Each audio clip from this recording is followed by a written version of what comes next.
It's time again for Type 40 Live, the live stream Doctor Who magazine show on Rumble, X, YouTube, and Facebook, where we talk all things Doctor Who from right across the Whoniverse, from right the way back then to the right here and the right now, all in front of a live chat full of fellow friends, fans, and companions just like you. And remember him? Ncuti something.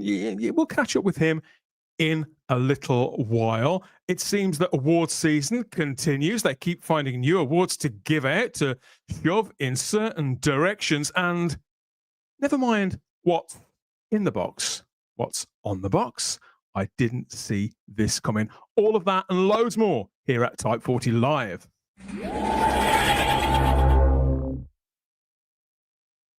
Isn't it funny what you can find within the crevices of a never mind the average sofa? Think what you could root out from the TARDIS console room. Particularly the new one with all its different dips, switches, and compartments.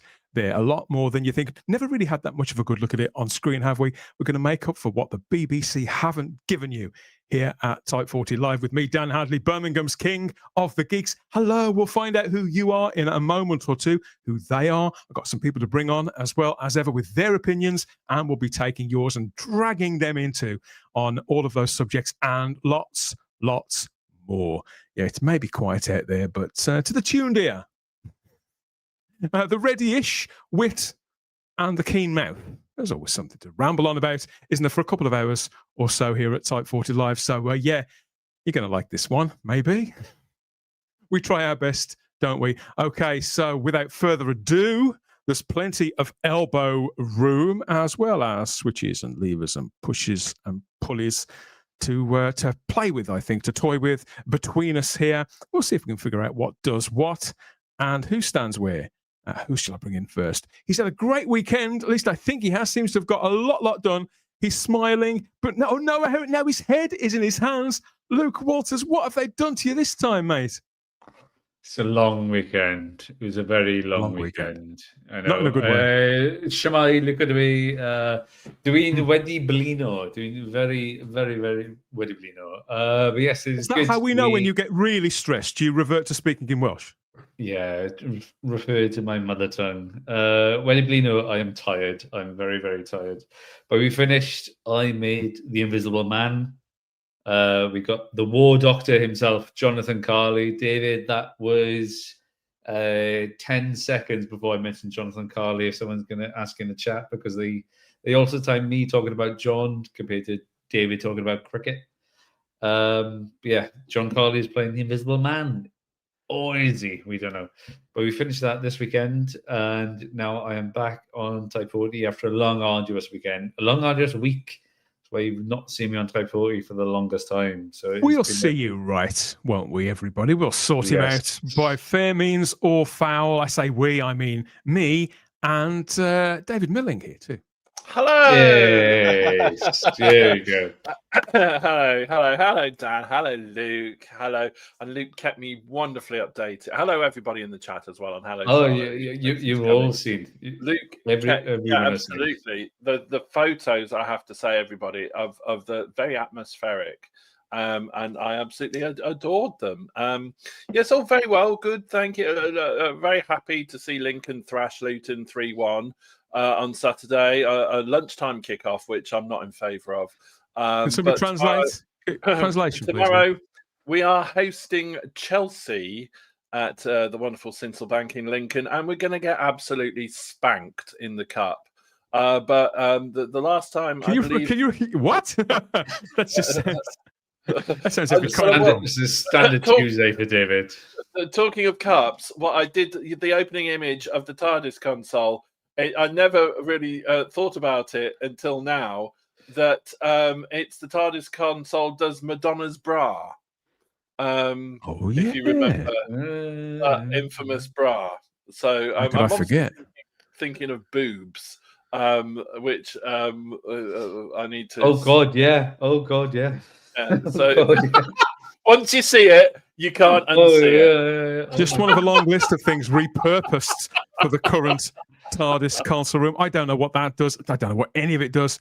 I know what the jukebox does. That sort of goes without saying, but Nothing else, sadly. You're obviously in fine voice and ready to go, David. I'm glad you've had a good weekend of sorts, even if the result wasn't to your pleasing. No, it was. We absolutely thumped them 3-1. So that was a team that was in the Premier League 16 months ago, and we're in the league in League One, which is like the old third division for those who talk in old money.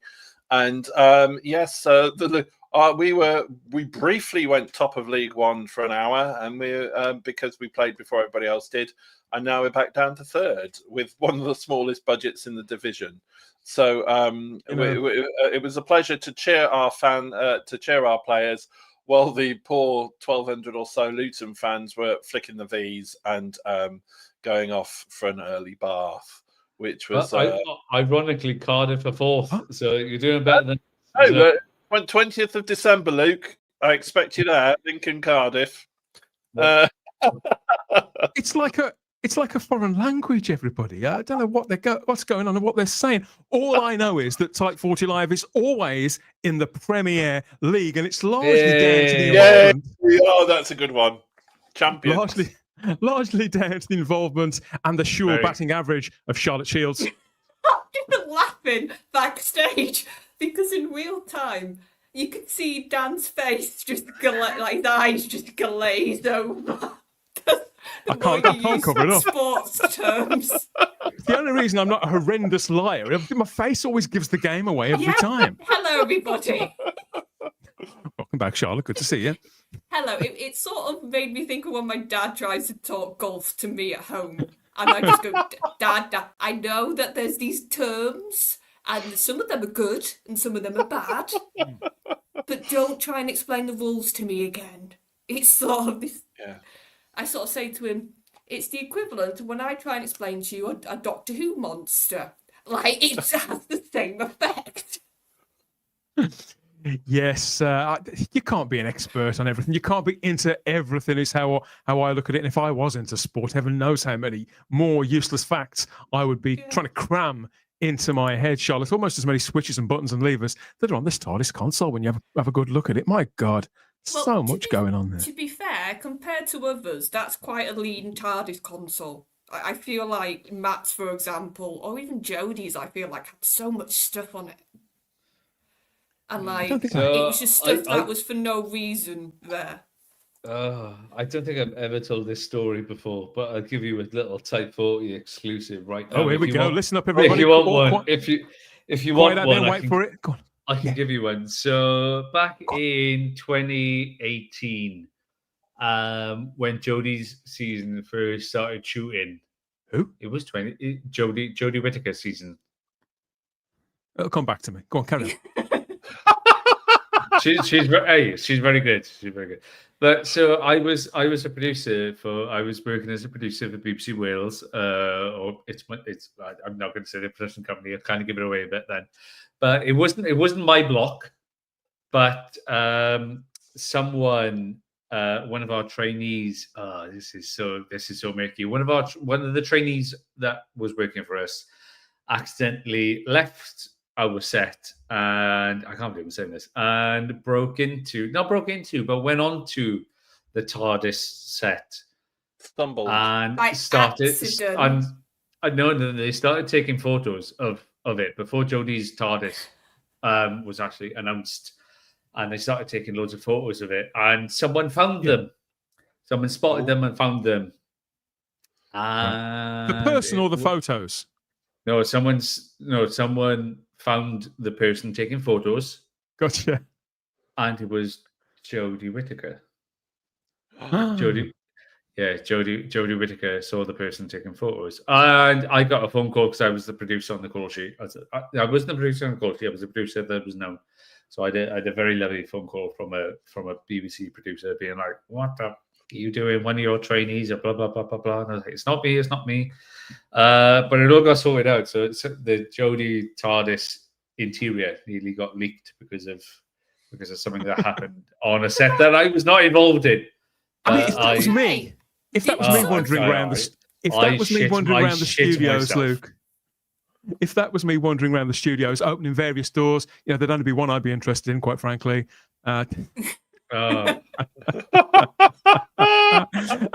yeah, I mean, Christ. what a great story. Not Mandeeps, not Mandeeps, or I haven't got a picture of her. If it was Miranda Seth, it was a different story. yeah. But Jesus Oh my Christ. God, it'd be a revolving door. She'd be made up to see me. I've no doubt. Look, what a brilliant story, Luke. Has the person involved ever lived that down?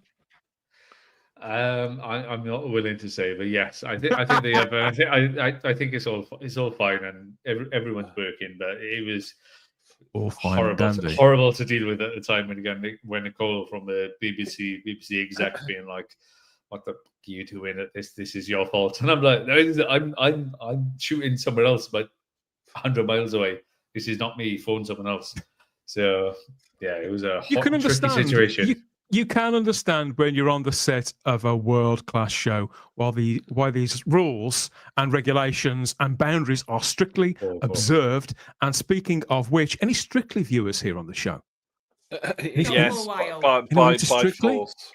Brilliant. So I did wonder, because apparently the latest series of this, the 23rd season, kicked off last Saturday, sorry. That's the September the 20th there. And of course, Alex Kingston is representing our interests, and she's one of 15 contestants. We've got these brand new pictures of River Song here, giving it a bit of shimmy. So I wondered, how did she go on the first night, if anybody had seen? I think the first night was when they got, but I haven't seen it because it was a pre-record. But the first night is when they get paired with their celeb. Gotcha. My good lady was away working, which means I wasn't forced to watch it. So that's normally how it works, and I have to pretend to enjoy it. But I think Alex Kingston looks absolutely gorgeous, and I'm rooting for her 100%. I bet you are. Yeah. It's that hemline, isn't it? It's a similar effect on me. Especially with if she's anywhere near the Madonna TARDIS or the Madonna console. She's loving life here, taking selfies, plastering on the fake tan and all the glitter and stuff. She's really going into it, Luke. Yep. That's all I'm going to say. Yep. In for a penny, in for a pound. I only ever catch this on Christmas Day when I'm somewhere else, really, at somebody else's house, and they've got it on. So I have no idea what really goes on a week-to-week basis. But obviously, this is a long-running show, started in 2004 on BBC One, and it goes through its ups and downs, doesn't it, with little scandals here and there. But it does seem to be able to bring back the audiences every single time. I never really know who any of the contestants are, but then again, I haven't known since 2004, so I'm no barometer, really, Luke, for whoever is worth having on this show or not. The rumor was see her there. You were going to be, because they got George Clancy, who is a very renowned YouTuber, and the rumor was they needed another YouTuber to replace him. So the longest standing rumor was that Dan Hadley, King of the Geeks of Birmingham, was actually going to be on Strictly. So, there was some truth to that rumor from what I've understood. And my sources have told me that Dan Hadley was nearly on Strictly Come Dancing, but they'd never. It's up to you to confirm or deny. It's not. They do the background check. They'd find out about all this, and they'd never put me in the room next to Miss Kingston, would they? They'd put us as far apart as possible, Charlotte. In case I asked her for an autograph or something worse, really. Well, yeah, but to be fair, Strictly, you were saying about like the appeal. It's one of the few sort of family like Saturday night things the BBC has left now. Like oh my God, yeah. They used to have like a whole staple of shows, and now it's like the odd game show that's probably hosted by Michael McIntyre. Like they tend to sort of have died on the vine end. So Strictly is that one sort of variety that kids, if they want to watch, an adult and parents and grandparents can watch it, sort of the one thing left at this point. Yeah. It's all fairly tame stuff. It's a lovely family show. It's very panto villain judges and lovely judges, and what I think is amazing though is the band and the singers that really professionally and highly accurately reproduced the original pieces of music to such a high standard, and it's got to be exactly the same BPM, beats per minute, for those who don't know what that means, to the piece of music that they are listening to, though in this the pre-recorded, obviously the original by the artist, in when they're practicing it, so they have to get it precise. Here's Otherwise, the the whole thing, routine is knackered. they tend to have themed weeks on Strictly. Yeah. And they tend to do like TV like themed week. Yeah. So if Alex isn't dancing to Doctor Who at some point in this series, I think they're missing a major trick. Like, have a dress up as River with the thong, with the theme With the tune thong? in the background. With the The thong. song. Yeah, now you're talking. I'll be down for that. Let me know when that week's on. Thong Week on Strictly. That'd be there. Yeah. I'd watch that. Yeah, I'd. Well, look, best of luck to Professor River Song, Alex Kingston herself. Of course, we hope she doesn't end up flat on her face. It's smudge of lipstick, wouldn't it? It'd be awful. So yeah, we hope it all works out for her. And yeah, we'll be watching very, very keenly, safely from our TARDIS console here, where we won't have to watch it, Luke. And Madonna. I don't know what happened then. I vanished and I was like, what is going on? And all I saw was it. you were overcome after seeing Miss Kingston in her special gear. Yeah, no, I hope she does well. I hope she does well. And she's a good ambassador for the show as well.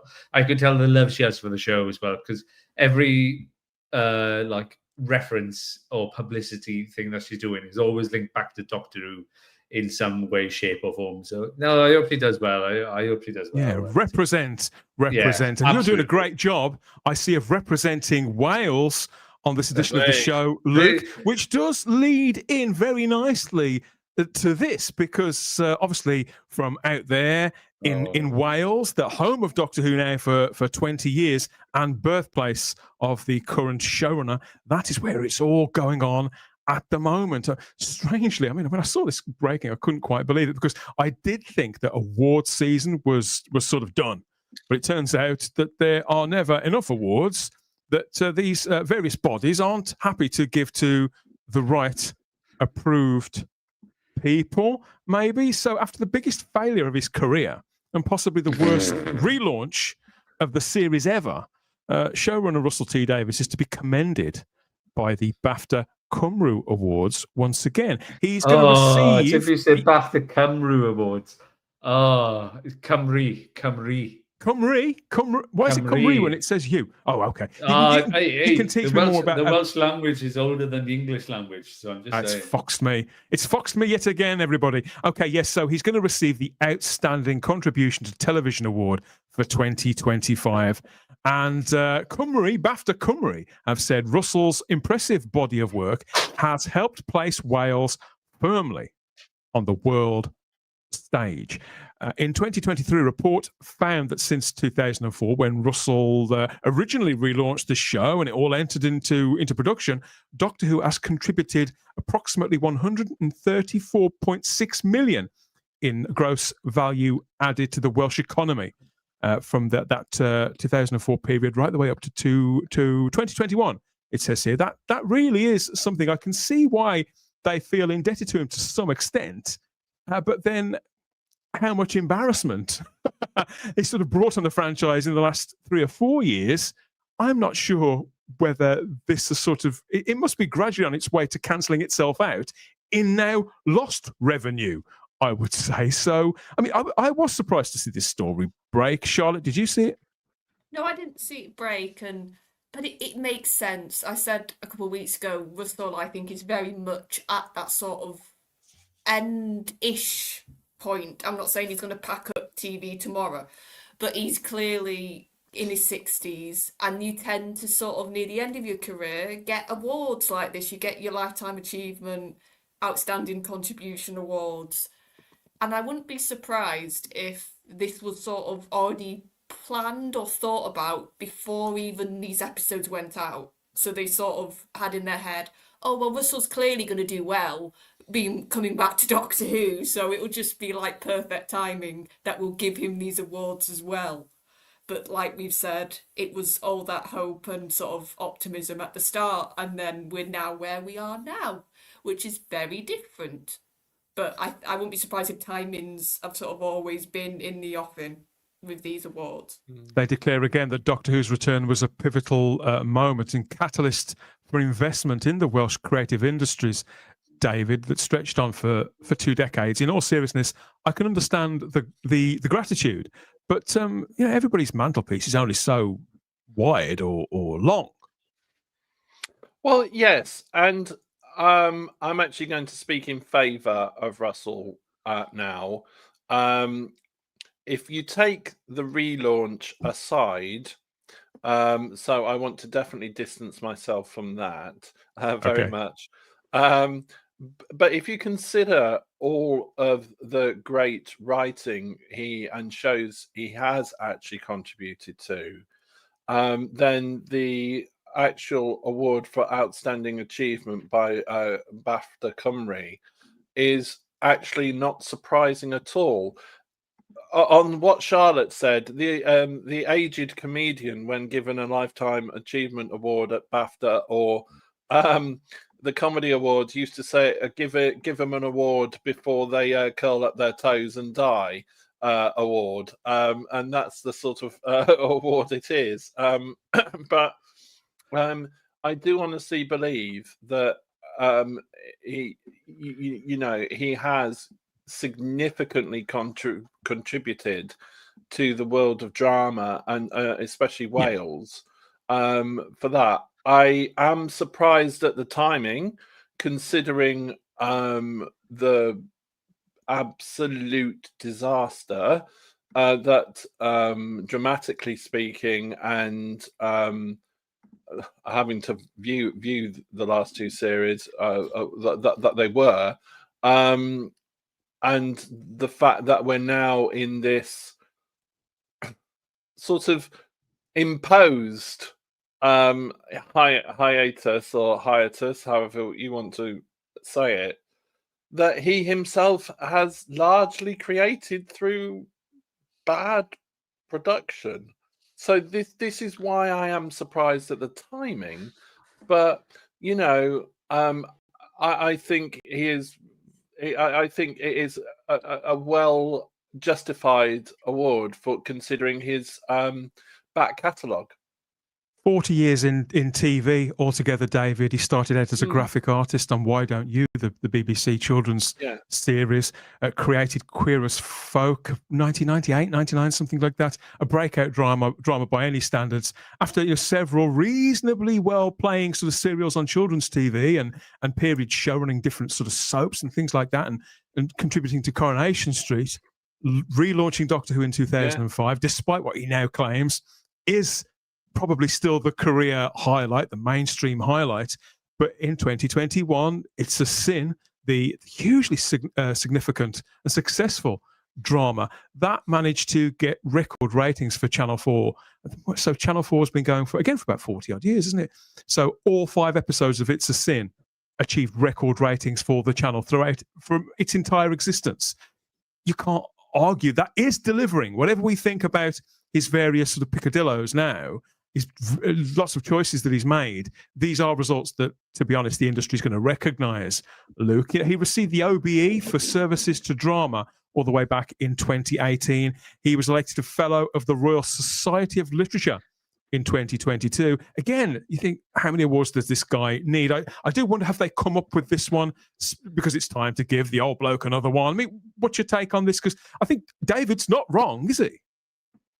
No, and I think it's very apt that the one time I'm back on, I have a Welsh flag in the background and wear a Welsh rugby shirt. And I was like, this is not pre-planned before I say anything. But no, to be honest, I think it's a bit long overdue. And I think a lot of people you might not like Russell for his ways and views and his writing on things, but what he's done for the Welsh film industry is actually massive. And it's like, when you look at what he did with Doctor Who in 2005, 2004 onwards, it's been incredible. Like, especially for myself, even though I'm Welsh and moved to Manchester, which makes no sense because there's more happening in Cardiff than Manchester, and people eat me in the comments for that. It is unbridledly massive. And if you have to look before Doctor Who and Russell was there, nothing. You had Pobl y Cwm, Round Around, Casualty wasn't even there. Roselock Studios wasn't even there. You had nothing. You had nothing in Wales, realistically. And I'm also clicking on that. I'm sounding more Welsh the more I talk about this.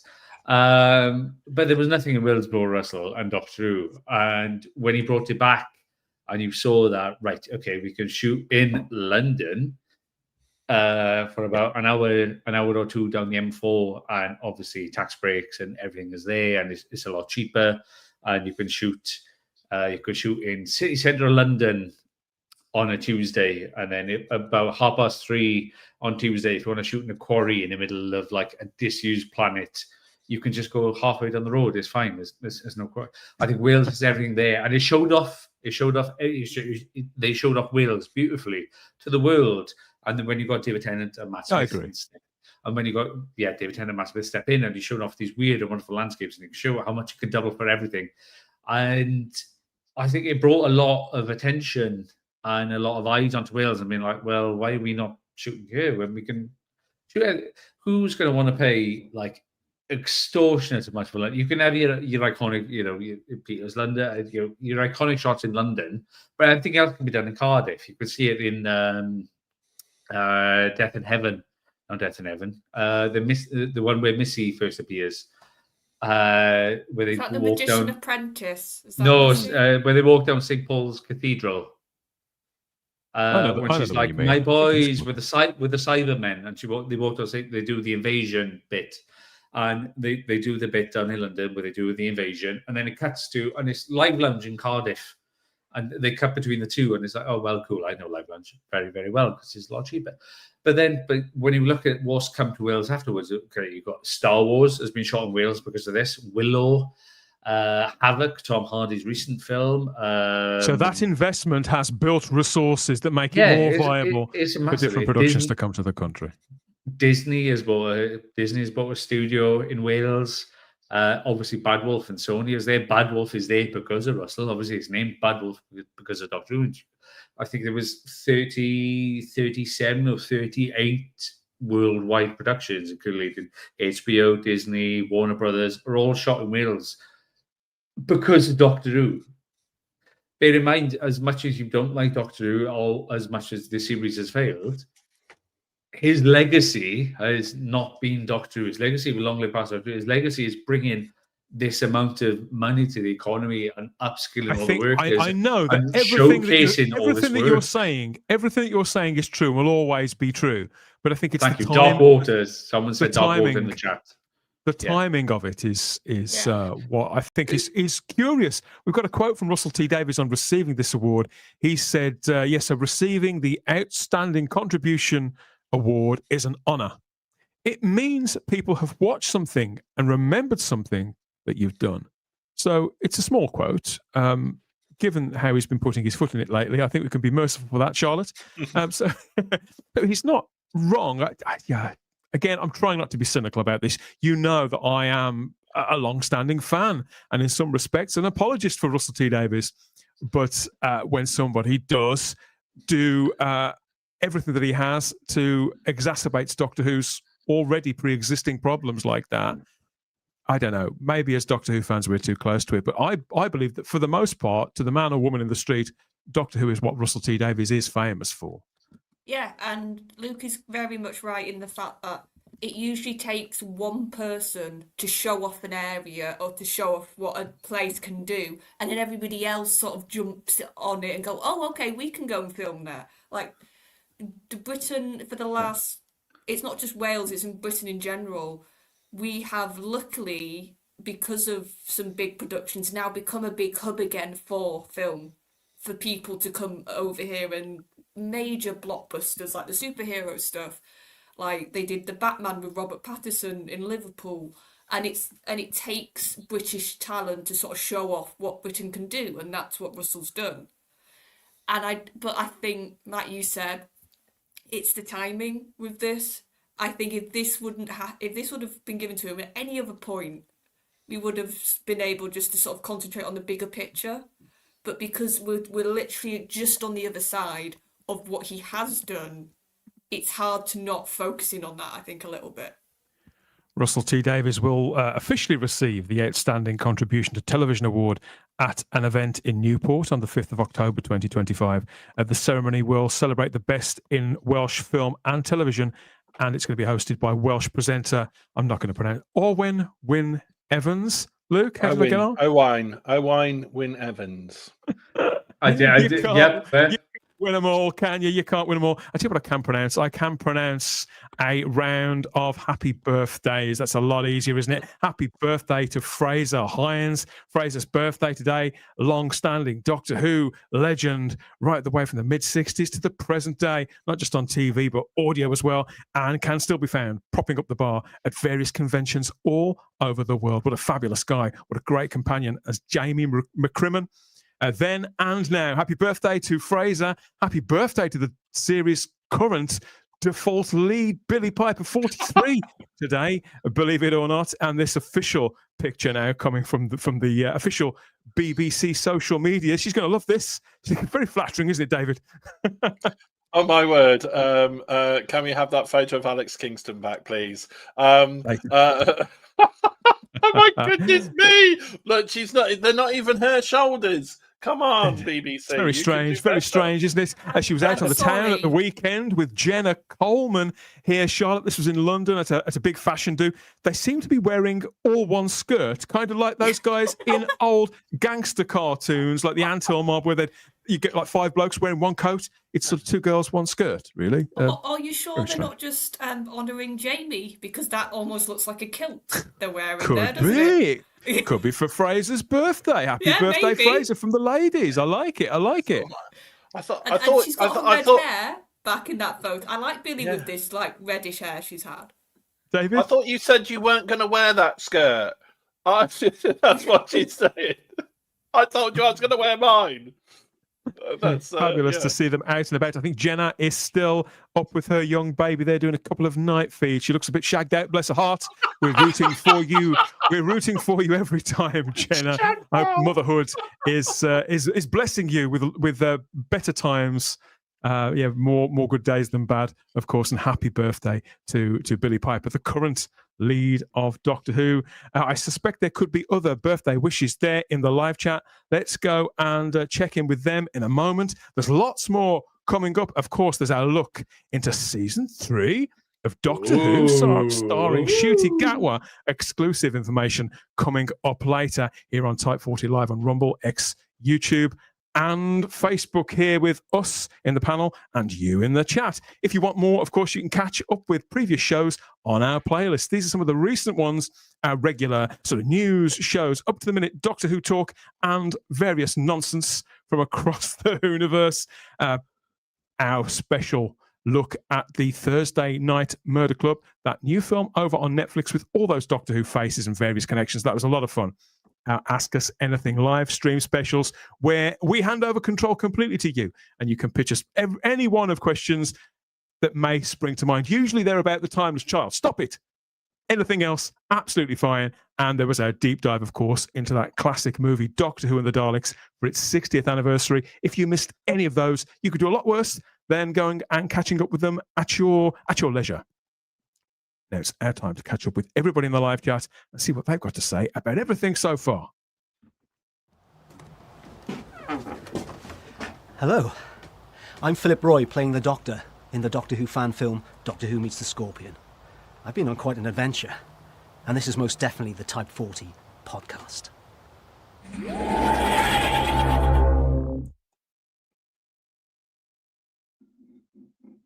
Type 40 Live doing our bit to drag Doctor Who out of the mud. We'll take a corner, at least, if you can grab the other one.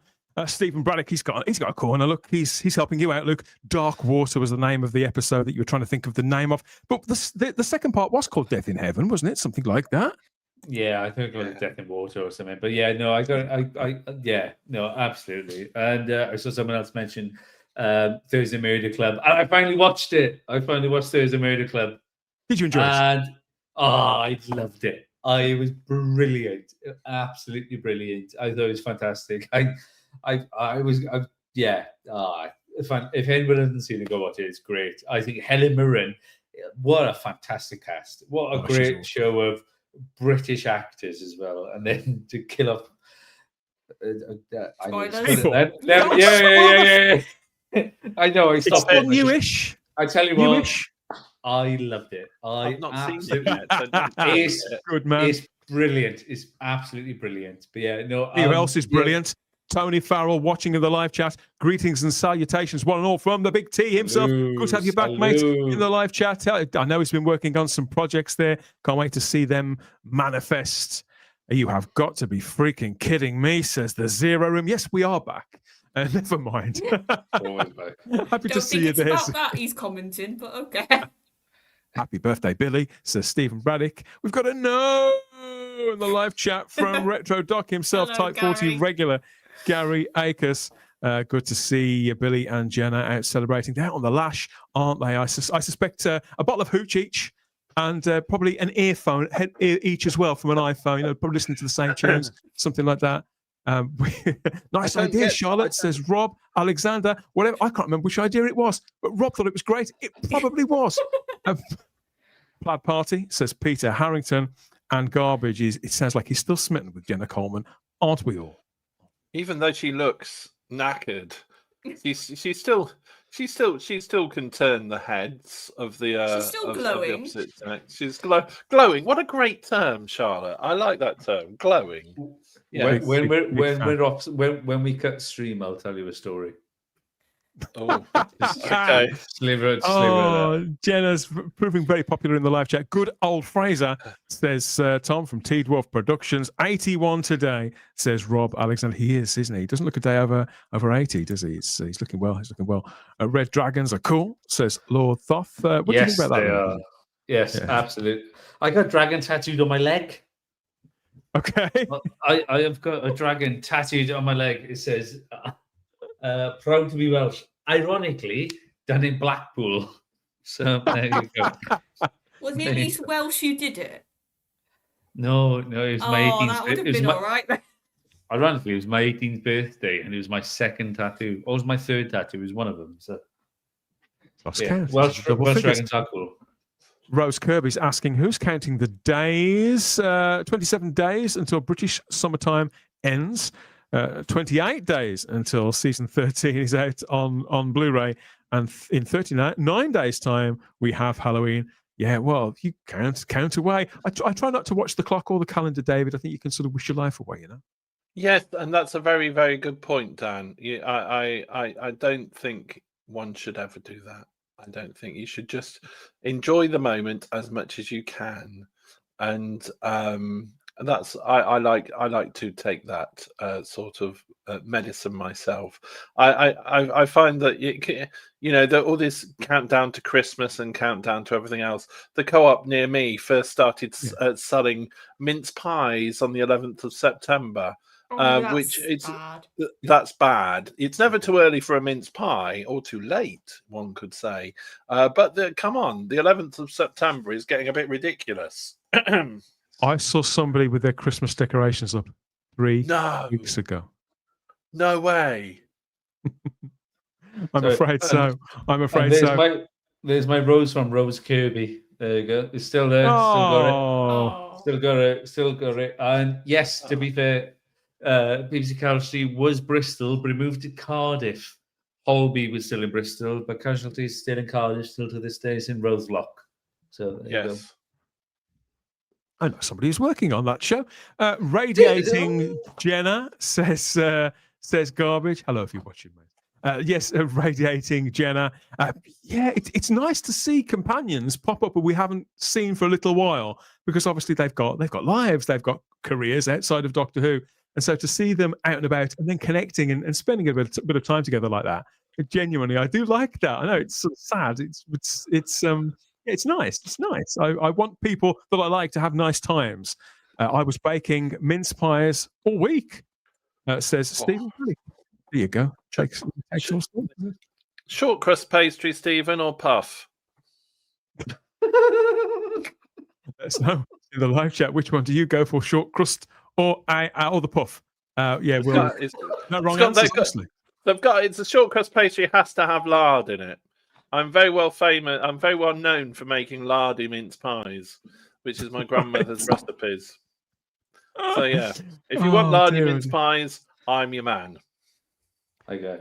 You don't get this on Radio Free Scaro, You do you? really everybody? don't. You know what to do. Please like the video now if you haven't already. Imagine what you'll be having so much fun later on. You're bound to forget. Like the video, subscribe to the channel, check you're still subscribed, and hit that cloister bell to get all the notifications about what's coming up next. Thank you for the comments, everybody. Lots more coming up, I'm happy to say. So get stuck in, a bit like he did. Ah, perfect. Just the person I need to see. Firstly, loving the outfit, by the way. Really suits your hair. Secondly, the universe is falling apart. I don't have much time to yet. I need to shoot off. I need to do something. But by all means, this is imperative. Watch Type 40. Type 40 podcast is where you need to be. Seguida!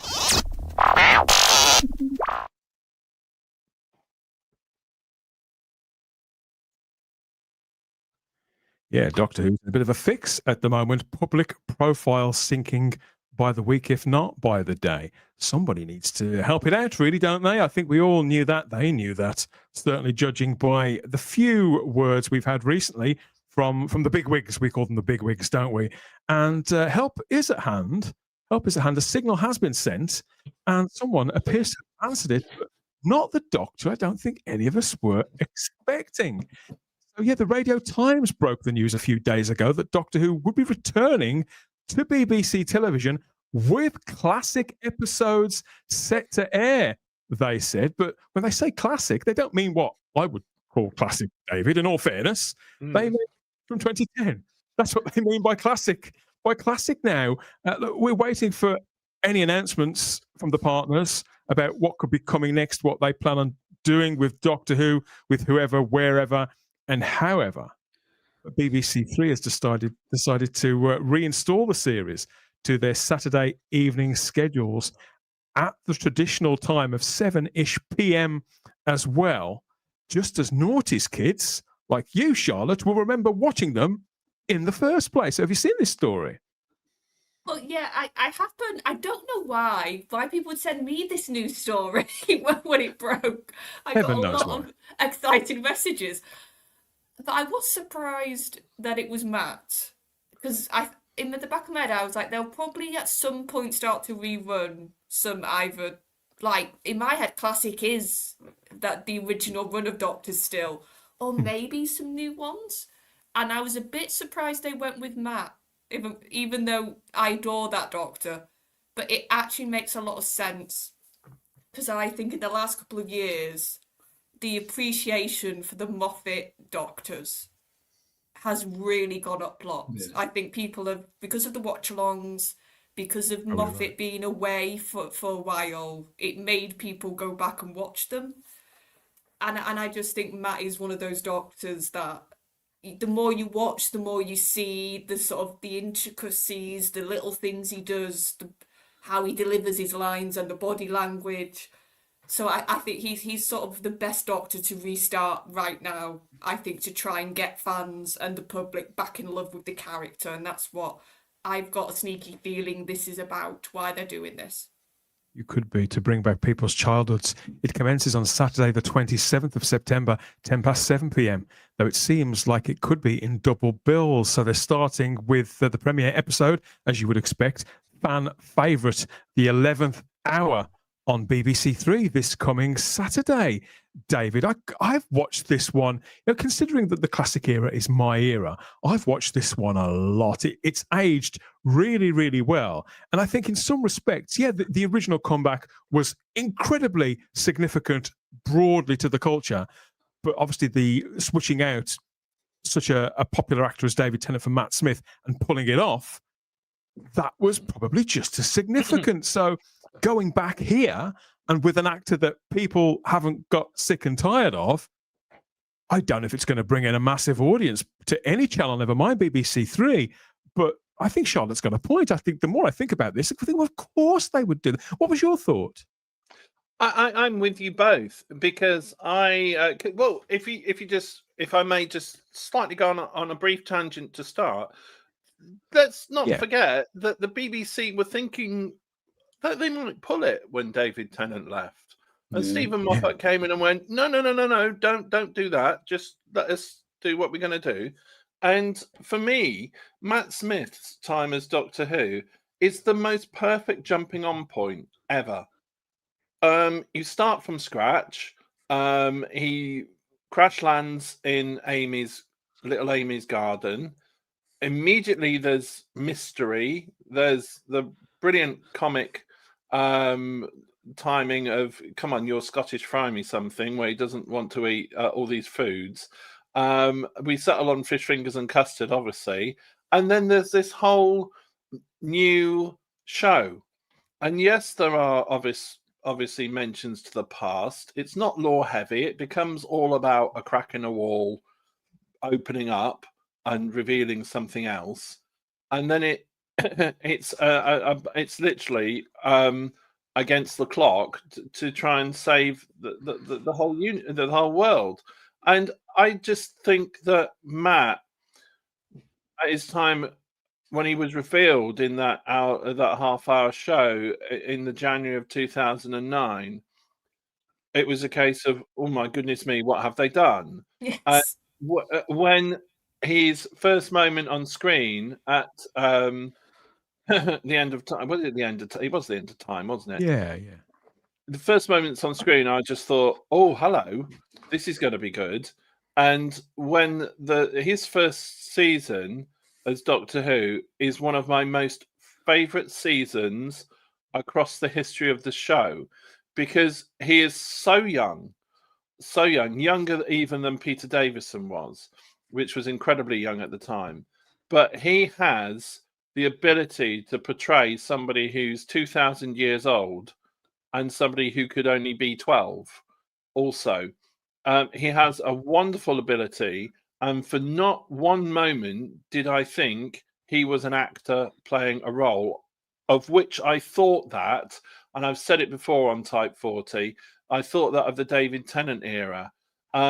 We didn't sadly see enough of Chris Eccleston to see the character development that would have happened with him. But with me, from my perspective, we have to remember that it was Matt's Doctor that broke America. Wasn't David Tennant's, wasn't Christopher Eccleston. It was Matt's Doctor that broke America. And for me, he is probably up there with Tom Baker and John Pertwee as the Doctor. I've heard this said quite a lot. You know, a lot of people feel that way in hindsight of different age groups too. It's something I hear a lot. I mean, when I look back to that time watching the show, obviously when you've seen a few come and go, you start to feel very differently about the show, and it only seems 5 minutes since the last one arrived, and all that kind of thing. And the storylines they can, you know, there are. I always say there's only 3 stories, and there's only 3 plots to a James Bond film. There's probably only about 7 or 8 at best Doctor Who plots, and that are told in sort of rotation. But what I love about even the worst episodes of Series 5, that they are peppered, every one of them is peppered with great moments, that even if the broader story isn't working for you, those bits of magic sort of, they bloom, and the actors make them memorable. BBC 3 are following the 11th hour directly with the Beast Below at 8:15 on Saturday night. Luke, what are your thoughts about this? I mean, are you the only one who wasn't surprised by the choice to repeat these? Well, when it said classic, you know, I was a bit taken aback, and I was like, "Is Matt Smith is classic now?" I was like, "Oh my god, so. am I getting old?" But no, I have a special affinity. I grew up, so Eccleston was the first Doctor I encountered. Essentially, then I got into Pertwee, but Tennant was my first form of regeneration. But when it came to it, and when Matt Smith was taking over and he was announced, then I was always very trepidatious about it. And from the first 5 minutes of 11th hour, I was like, he's incredible. I was like, love it. I'm so in. And I have a special affinity for it as well, because I was on set for the 11th hour quite a lot, and I have a lot of stories, and I'm in a bit of Victory of the Daleks as well. So there's I have a special affinity for season 5, but I think Matt Smith it's the perfect jumping on point, isn't it? I don't think you can embody the Doctor better than Matt Smith. I think as much as you can look at series 1 to about 7, I'd say I just not so much for quality, but I think Matt Smith's first season, series 5, it might not be the best in terms of story, but I think it is the best Doctor Who series. I think that is the best Doctor Who series. It might not have the best stories, but it's the best series in terms of structure. Yeah, I think it has everything as well. I just rewatched Pandora Opens and Big Bang, and I was like, this is phenomenal as well. And Karen Gillan and Arthur Darvill and Moffat's planted like, oh, I wanted to sneak another companion on board to get her there, and I think it was, and the more Matt, and I know Matt Smith has such an affinity and such a love for the Doctor as well, and still to this day you talk about it in interviews as well, and him and Karen Gillan are always saying like, oh, I'd love to go back if Arthur Darvill and Karen Gillan or Matt Smith are back in it. We'd love to go back, and I'd love to see it back. I can never see it happening. He's smashing Hollywood.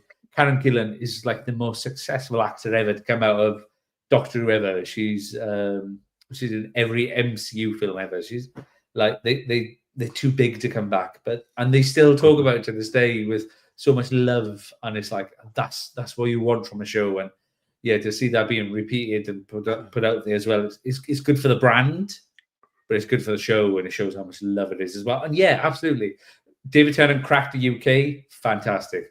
Matt Smith cracked the US, and that's a bigger job. And it's like, well done that guy. Well done that guy. The next Doctor needs to be like him. There's not a great deal. There's not a great deal of risk in putting these episodes on BBC Three. That's the truth of the matter. And although the BBC haven't confirmed how deep they're going to take this into Matt's era, never mind beyond, I'd say if they are going to follow it up, like 2 each Saturday, it won't be long until they could potentially hit Series 6. And maybe the idea could be grow an audience, even if it's just of nostalgists, Charlotte, who'd forgotten how much they like this each Saturday and that dynamic. Doctor Who can't possibly lose anything from this, and neither can BBC Three, is my instinct. Well, definitely not BBC Three, because ever since they brought it back from when it was on TV in its heyday, and it was brilliant. I said before, it was a pilot station in some ways. It was a really good They used to have a lot of Doctor Who repeats on BBC Three at like the height of the show, and that's how you watched Confidential. And then it went away for a while, and then they brought it back, but they didn't. It was online, and it was all confusing, like what is actually BBC Three? And then they made it a station, and then there's been hardly any big shows they've put on it. So I think this is going to be a massive boost for BBC Three. Like I said, because nostalgia and old fans will probably watch these because it's on a Saturday night. That's not an accident that they are literally putting it on the slot. It's traditionally been on BBC One. Like they could have put this on a Tuesday at 3:00. Like they've timed this on purpose on a Saturday. But and BBC Three used to show Doctor Who each Sunday, didn't they? So the day after it would premiere on BBC One, they'd show it on the Sunday, and they'd have a red button option too, wouldn't they? And Doctor Who Confidential, I think, used to be shown several times in the average week. So they would sometimes show the full show, David. Other times they cut it down to 15 minutes. And of course, it was BBC Three that initially commissioned Torchwood, the first sort of full Doctor Who spin-off that really carved out an identity of its own, and also propelled BBC Three, I think, to a place where people were taking it a lot more seriously. Whatever you think of Torchwood, it had a great effect on that channel. So whilst I don't think there's any debt to pay as such, David, the more I think about this, the more it does feel kind of like Doctor Who, after a fashion, could be going home. Brilliant. Yes, absolutely. And don't forget, it also provides an alternative for us long lost folk who don't want to watch Strictly as well, because it's on at the same time. So if you don't want to watch Strictly, you can watch quality Matt Smith Doctor Who. And I do think that you're absolutely right, because Torchwood was BBC Three, then it went, obviously, I think it went to BBC One, didn't it? For Yes. to finale. two, and then to one. Yeah, and other shows, 2 pints of lager and a packet of crisps. And I think people get hung up, which was ran for ages and ages and ages. And I think people get a bit hung up on the term classic. And classic, it's not to be used as a noun, it's an adjective to describe, if you forgive me, I've got to read this, something as being of the highest quality and outstanding of its time. And if you are using the term classic by its true definition, by its literal definition, can I just say, then that is the term classic. And I think people just make the mistake, and we do it as Doctor Who fans, of saying that's the classic era. Well, if you use the definition of the word as you should, you can't just lump old stuff and just call it. So what you're saying classic. is that we use it as a label, but really it is because it is an actual word that is in the dictionary and has a meaning. Just because that's how we view classic doesn't mean the broader broadcasting world will, never mind the general public. Yeah, I use different terms. I call it the original run and the revival, because a lot of people have an issue with the term New Who. And exactly what is New Who? Well, New Who for me is a series that's currently in production and hasn't aired yet. And once it has aired, it's sort of current. So current is not new. So if you're using the tenses correctly, classic, you can have a classic adventure that is a Chris Eccleston, David Tennant. Luke may argue that some of Jodie's adventures are classic. I don't agree, but we will like our own stuff. But then you might say that some of Colin Baker's and Peter Davison's and Tom's and John Pertwee and Patrick's and William Hartnell's, it was a load of guff. So what actually is classic? Well, classic is the highest quality. And for them to call Matt Smith classic, well, absolutely, it's classic, because it is brilliant and it's outstanding. I wouldn't go so far as to say, David, that people are ecstatic about this in the live chat, but very clearly, it's getting a warm reception. I think that's probably because of some of the reasons there that you've pointed to. Yeah, and you know, to crack the UK is a wonderful thing, but we all know that from a music perspective, have they been able to crack America? That is the big acid test, and very few UK actors and shows have managed to crack America like Matt did. And it was all over there. If you listen to some Americans, it was in the comic shops. They were having, you know, cosplays. It was massive, and it was Matt Smith's face, action figures, everything. It was. Oh, you know, I've still got a Union Jack Dalek in its box upstairs, you know, from Matt's time. Yeah, what I find so telling is the Doctor that cracked America and the Doctor that internationally seemed to do better wasn't the romantic hero of Tennant, wasn't the dashing sort of swaying big long coat and all the snogging. No, it was Matt. It was the oddball. It was sort of the most alien Doctor we'd had at that point in the new run, and this sort of idea of the Doctor being sort of this outsider again and not following convention. And I just think that's what, whenever the Doctor comes back, I just think Matt needs to be what they look to really desperately now. I think we've had such a run of actors who just can't get the alienness right, who can't get that. Then they look like one of us, but they're not. And I think that's been lost a lot with the Doctor. And as much as I love Peter Capaldi, Charlotte, he wasn't as successful as Matt Smith. And so generally, I think you're right. I think when it's time to reset, to look back at the bigger picture, this could be an indication of where they may start to look. Tony Farrell says, blimey, this is making me feel old. Matt Smith is classic Doctor Who. I remember watching The Chase on its first transmission. Although Bradley Walsh is still good, isn't he? Thank God. I'm ashamed for laughing at that. Okay. Dalek Lives Matter says marshmallows are classic. I suppose they are. And generally speaking, this is going down very, very well. I loved Rory's character developments as terrified monk, from wuss to badass by the end. Absolutely. You do you. There's whether this is what the BBC content chief, whatever she is, who is she? Kate Phillips, a few weeks ago at the Edinburgh. What was it? Festival? I think it was. Yeah, the Edinburgh Festival. She assured us the TARDIS is going nowhere, and we were, well, that could mean anything. Is this what she meant? They made it clear-ish that Doctor Who will continue regardless of Disney's involvement. In the meantime, this could be the mainstream Doctor Who presence, certainly for the rest of 2025, there on BBC Three. The rest of Doctor Who, the bulk of Doctor Who, is obviously still on the Whoniverse hub on the iPlayer. But for your Doctor Who fix back on a Saturday, you could even have a viewing party, couldn't you, with the 2 episodes? You could do a lot worse, I think, than head over to BBC Three for those double bills. Let us know what you think. Were you taken by surprise by the whole shebang? We're eager to learn whether you're going to make the time to watch them, to support it, support proper Doctor Who and proper doctors. Of course. Time for a break, I think, coming up. We've got something to chow down on and to wet our whistles with before pointing Percy at the porcelain in our quick ad break. There, someone's in trap one, but I'm sure you can make your own arrangements. Golden Faces matched with Golden Voices coming up. Not quite so much glitter and fake tan as you'll find on Alex Kingston on Saturdays there on Strictly.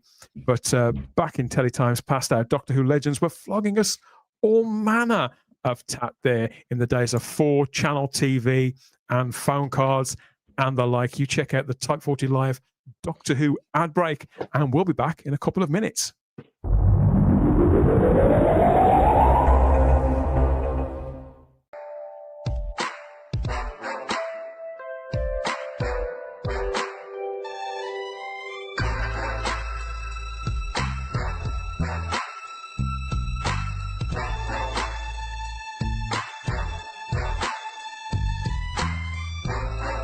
Did you know that the UK leads the world in the technology that generates lots of energy without burning any fuel? It's mind-blowing. It's everything blowing.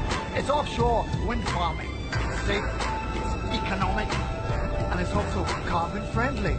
And get this, it's cut its costs by 50% over the last 2 years. 50% off! What a deal! And it's also going to save the planet. Come on, you can't resist.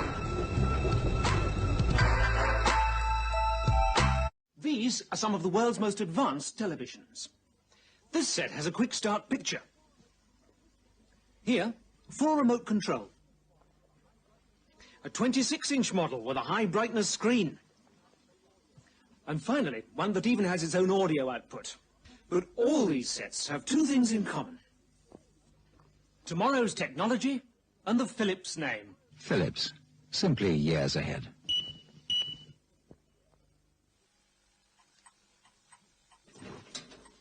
Well, that should keep you grand snug for another year.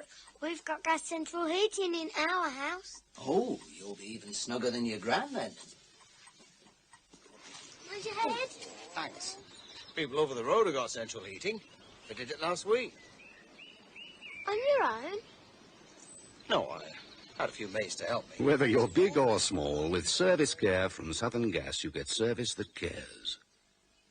Doctor Who! Build your own adventures in time and space with all new microfigures and playsets. Help defeat the terrifying Weeping Angels. Combat the vast Cyberman armies. And a new race of Daleks. Build your own adventures. Doctor Who microfigures and playsets from character.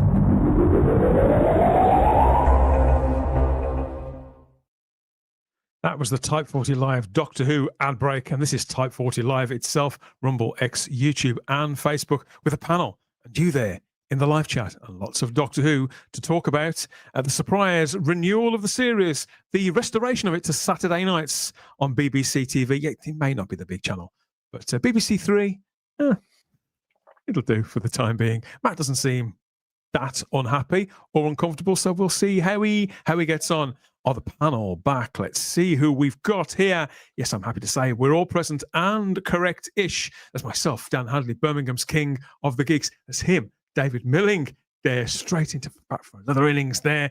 and Luke Walters, he's taken his flag off now. Oh, it's still in the background. Still there. Don't write to us, Michael Sheen, if you're watching. He hasn't deserted the cause. And we've got Charlotte Shields here as well to get stuck into some more. There's comments in the live chat. People love the ad breaks. Including Lord Thoth. Who wouldn't love them? A Philips wardrobe, says Dom Go. I must have missed that bit. Since when did Philips make wardrobes? Maybe they do now. Wouldn't surprise me, Charlotte. Technology moves quicker and quicker. Wardrobes that can hang up your clothes for you. That would be the next thing. That gas man could be a Zygon. He cautions Luke. It's probably something to observe, a wise word to take forward in life. Never trust a gas man. No. I watched on the Sontaran Experiment Blu-ray DVD. I watched a wonderful Ian Martyr's On Target. What a lovely man! What a lovely man! Some Doctor Who fans, very few Doctor Who fans, were fortunate enough to meet him at the very few conventions that he appeared at, and they always say the same thing. He was just like a normal guy and made time for everybody and was very sort of well mannered and jovial and things like that. But then again, I don't think he'd acted for a while, so it may have got it out of his system. Rejoined the human race. I don't know. Can't wait to see that new feature-length documentary on that Blu-ray set that's coming up. Peter Venkman fan sites joined us in the live chat. Lots of people, lots of straddlers, including Funky. He's back too. And who else? Stephen O'Neill reminds us it's 70 years to the day that ITV first started. That's the other side. We don't do the other side here. We're not Philistines, man. We're not Philistines. Let's restore credibility and get to the heart of the matter, I think, because I know what you're thinking. We've got our fingers on the pulse of Doctor Who fandom here, and we know how you feel deep down. Lots of you are missing, really missing Ncuti Gatwa and the Ncuti Gatwa. What? Who's laughing? We think that's a given. You're probably missing Ncuti Gatwa. Anyone suffering cold turkey, I suppose, through lack of hearing from the turkey of a Time Lord may have been comforted by a brand new interview that's come from the Telegraph. So we're 3 months on from the finale when this doctor had it away on his toes, didn't he? To go and prance around in a ballet somewhere, putting his knees through absolute hell. But he's taken some time to reconnect with Doctor Who fans. Well, I think, to be honest, I get the impression that people are forcing him to talk about Doctor Who. And it always tends to be about everything that it wasn't rather than the things that it was. Continual mentions of the classic Doctor Who villains that he never faced. I don't think he's ever going to get out from under all of this huge weight of disappointment, Charlotte, I have to say.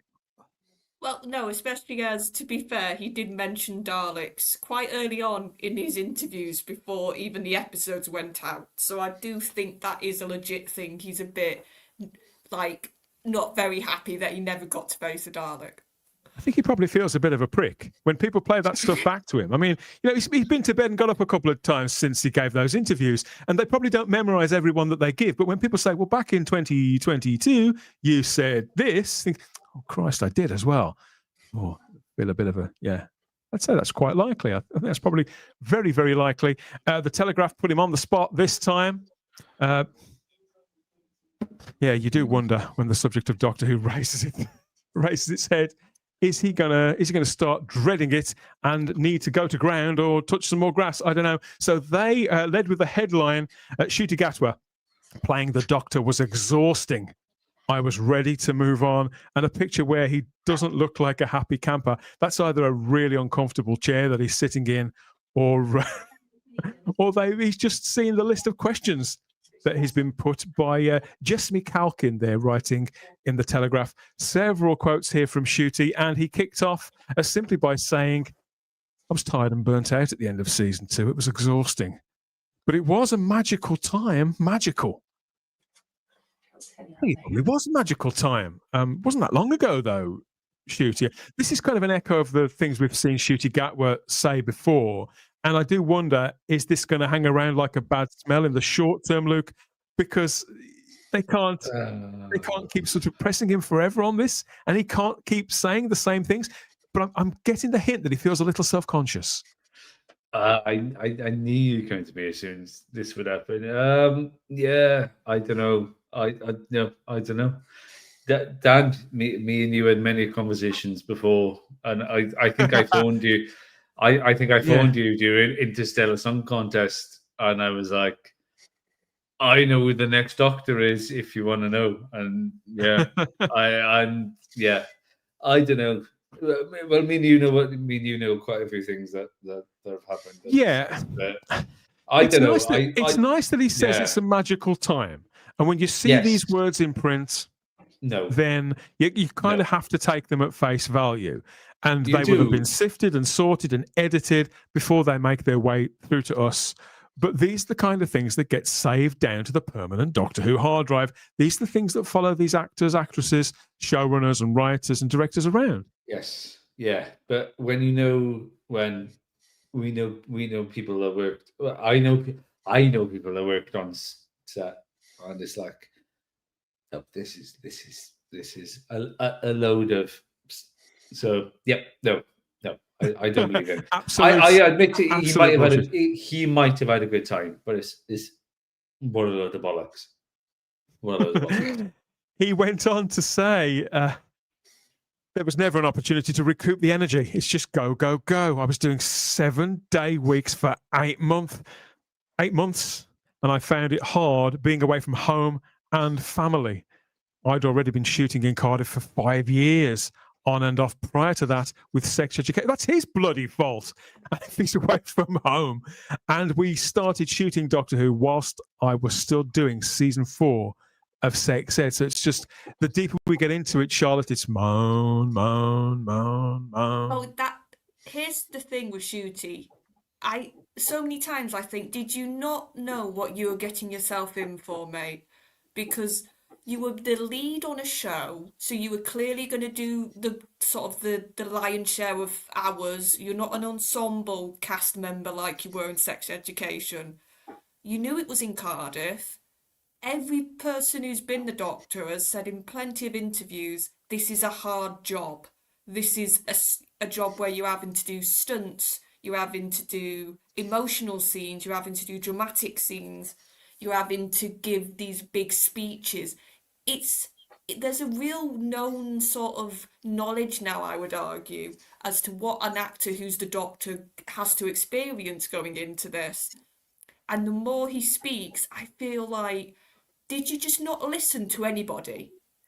Did you just shut off from everything else that was clearly warning you what kind of show you were getting yourself in for? That's what I just get off these comments, if I'm being honest.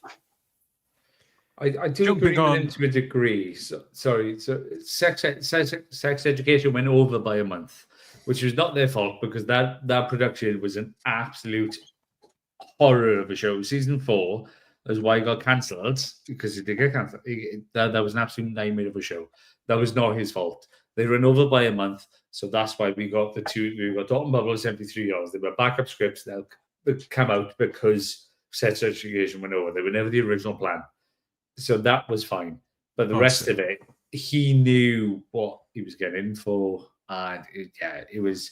So I think they started shooting this in December 2022. And then he did the scenes where he was shouting, the whole racist scene where they're going off on the barge and stuff, and they wouldn't trust it. That was his first scenes. That was his first bit. And then he went off for a month. He went back to Sex Ed to shoot for a month. And then they were doing the rest of it. So it is tricky to get into it. But for your first season, why are they not taking into account that a show could go over by a month, which is realistically, shows go over, stuff happens. Why are you not taking this to account that, oh my God, this should happen? Maybe we should move production back by a month. Maybe we should have, because your first season of your brand new guy, you're relaunching it with this new guy. We're going to do this high energetic show. And then it's like, yeah, he's not in it for 2 episodes, by the way. It's like, no, they should have planned for this. I can appreciate that he was, in all seriousness, being objective. I can see that perhaps he wasn't in an ideal situation, being part of technically 2 machines all at once. But then again, he has a representation too. And he's, even though he looks really young, he's well into his 30s, certainly old enough to make reasonably informed decisions, I think, about what he wants in the short term and the long term. He says here on the subject of quitting, I had to wrestle with myself. God, what a frightening thought. I fell in love with that show. I'll miss it, but I was ready to move on. I mean, the sad thing is, David, I think that we were all ready for him to leave as well. And, and you know that I was trying to be as generous as I could with him. I was excited for him when he came in, but even I'd had it up to the back teeth of this guy 2 or 3 weeks before he left. Absolutely, and the thing is, it just all comes across as very disingenuous, because he ought to try and work in the emergency services. He ought to try and work in hospitality. He ought to try and work as a teacher. He ought to try and do a number as a prison officer, as some of the most stressful jobs going. And he gets paid a king's ransom to prance around on screen saying words that other people have written for him. Okay, yes, that is his profession. He is an actor, and he is expected to do that. But I just find it all just so disingenuous, and it sounds like a complete sub story that we're all meant to go, oh really, really, oh we're really, really sorry, and oh we love you, oh yeah, for poor Ncuti and your poor knees, and no, he knew what he was getting into. He's an actor. He's been an actor for a number of years. Yes, there were production difficulties, as Luke said, but he, as he quite rightly said, he has representation, and that representation should have gone, what the hell do you think you're doing? You're double booking yourself, or this is not very advisable. I also question the judgment of any production team, and particularly a veteran showrunner who would install an actor who wasn't free, who couldn't make the schedule that they needed to keep. The Telegraph did ask him, even after all this, would he consider coming back? And he said, never say never. Well, Sean Connery said that, didn't he? And look what happened. Again, diplomatic answers, maybe, in the same way that Luke was saying, Charlotte. Yeah, and the thing is, New Who has established they can come back for one scene. You don't have to actually write it to make sense. You don't have to actually have a through line. You can just magically appear like Jodie Whittaker did in his last episode. So that's the thing. He could easily, at any point if he wanted to, if there was an anniversary coming up or a special, he doesn't have to come back for a full series, is my point. He can just come back and do a couple of scenes if he really wanted to at any point in the future. And that quote would still be true. Never say never. It's honestly very open. I'm telling you now because of what I know, and I've told other people, and Dan is fully aware of this. I told him about 6, 7, 8 months ago. He'll never be back. Just leave it at that. He's no. He is legally not allowed. All I'll say to that is I would not be surprised. No. Legally, nope, never. I'll tell you. We can't comment any further. No, I'll tell you off stream. Charlotte. I'll tell you off stream. Okay. Legally, nope, never. And there's one more. Nope. Charlotte, what's your view?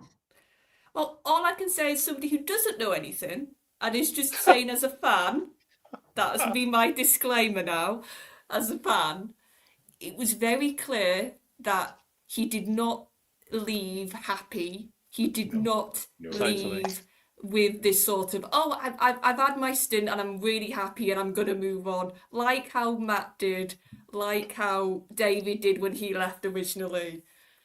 And it had this air of something's gone wrong. That's all I'll say, just off a fan perspective, which I'm not surprised. That was all I was going to say.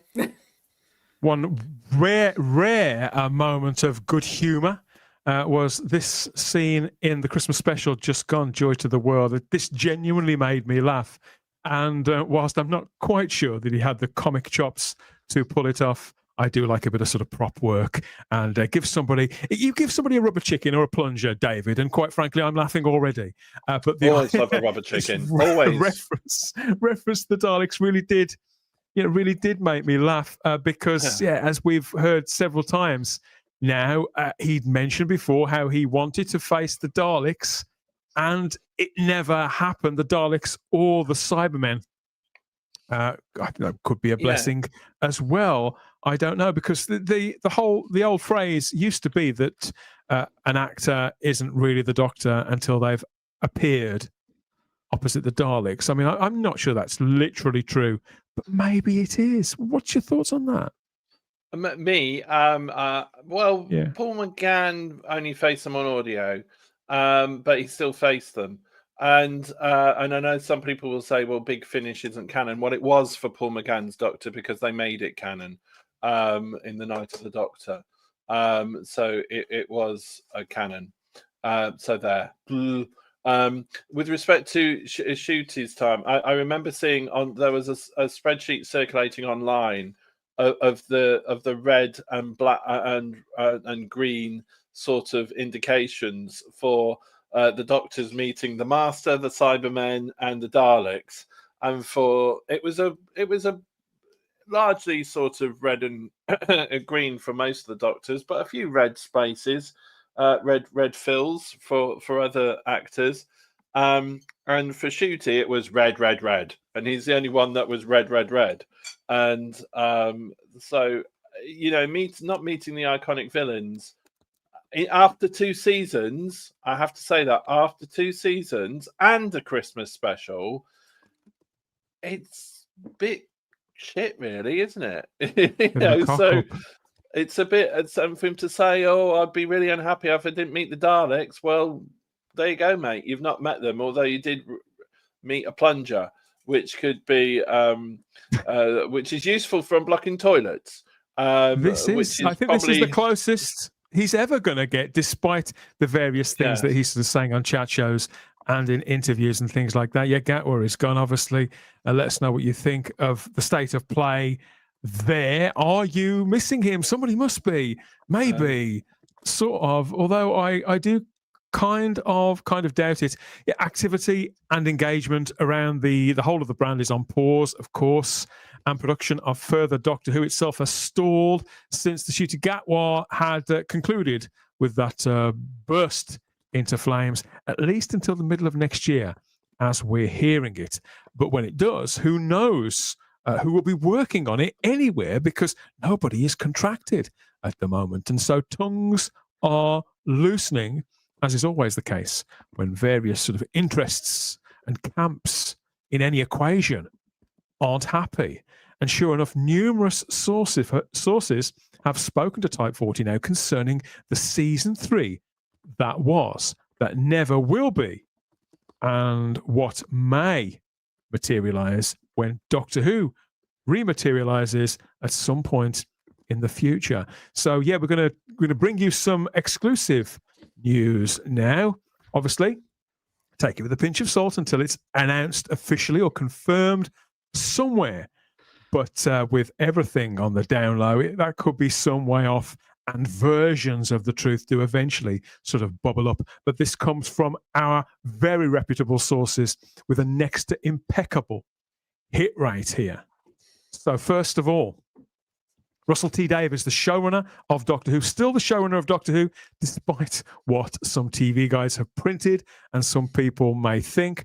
Russell T Davies is still the showrunner of Doctor Who, and he had completed all of his scripts for season 3 to a screen usable form. He was several drafts in other words, of actual scripts rather than treatments. That doesn't necessarily mean that they would be the final drafts, because sometimes final drafts are worked on even on set, aren't they, Luke? It depends on when things are being filmed and things like that. But all of Russell's script for season 3, we don't know how many exactly he'd written himself this time purely, but all of his were indeed completely written just as he had claimed. Other writers had been commissioned or recommissioned. It's believed that there were people coming back who'd written on both of the previous seasons with various scripts at different stages before obviously making their way through the production process as well. There, Russell has a strict screening process, as we know, for any talent for on-screen or off. He throws open the doors there, so who knows who could have been signalled, given the green light for involvement this time.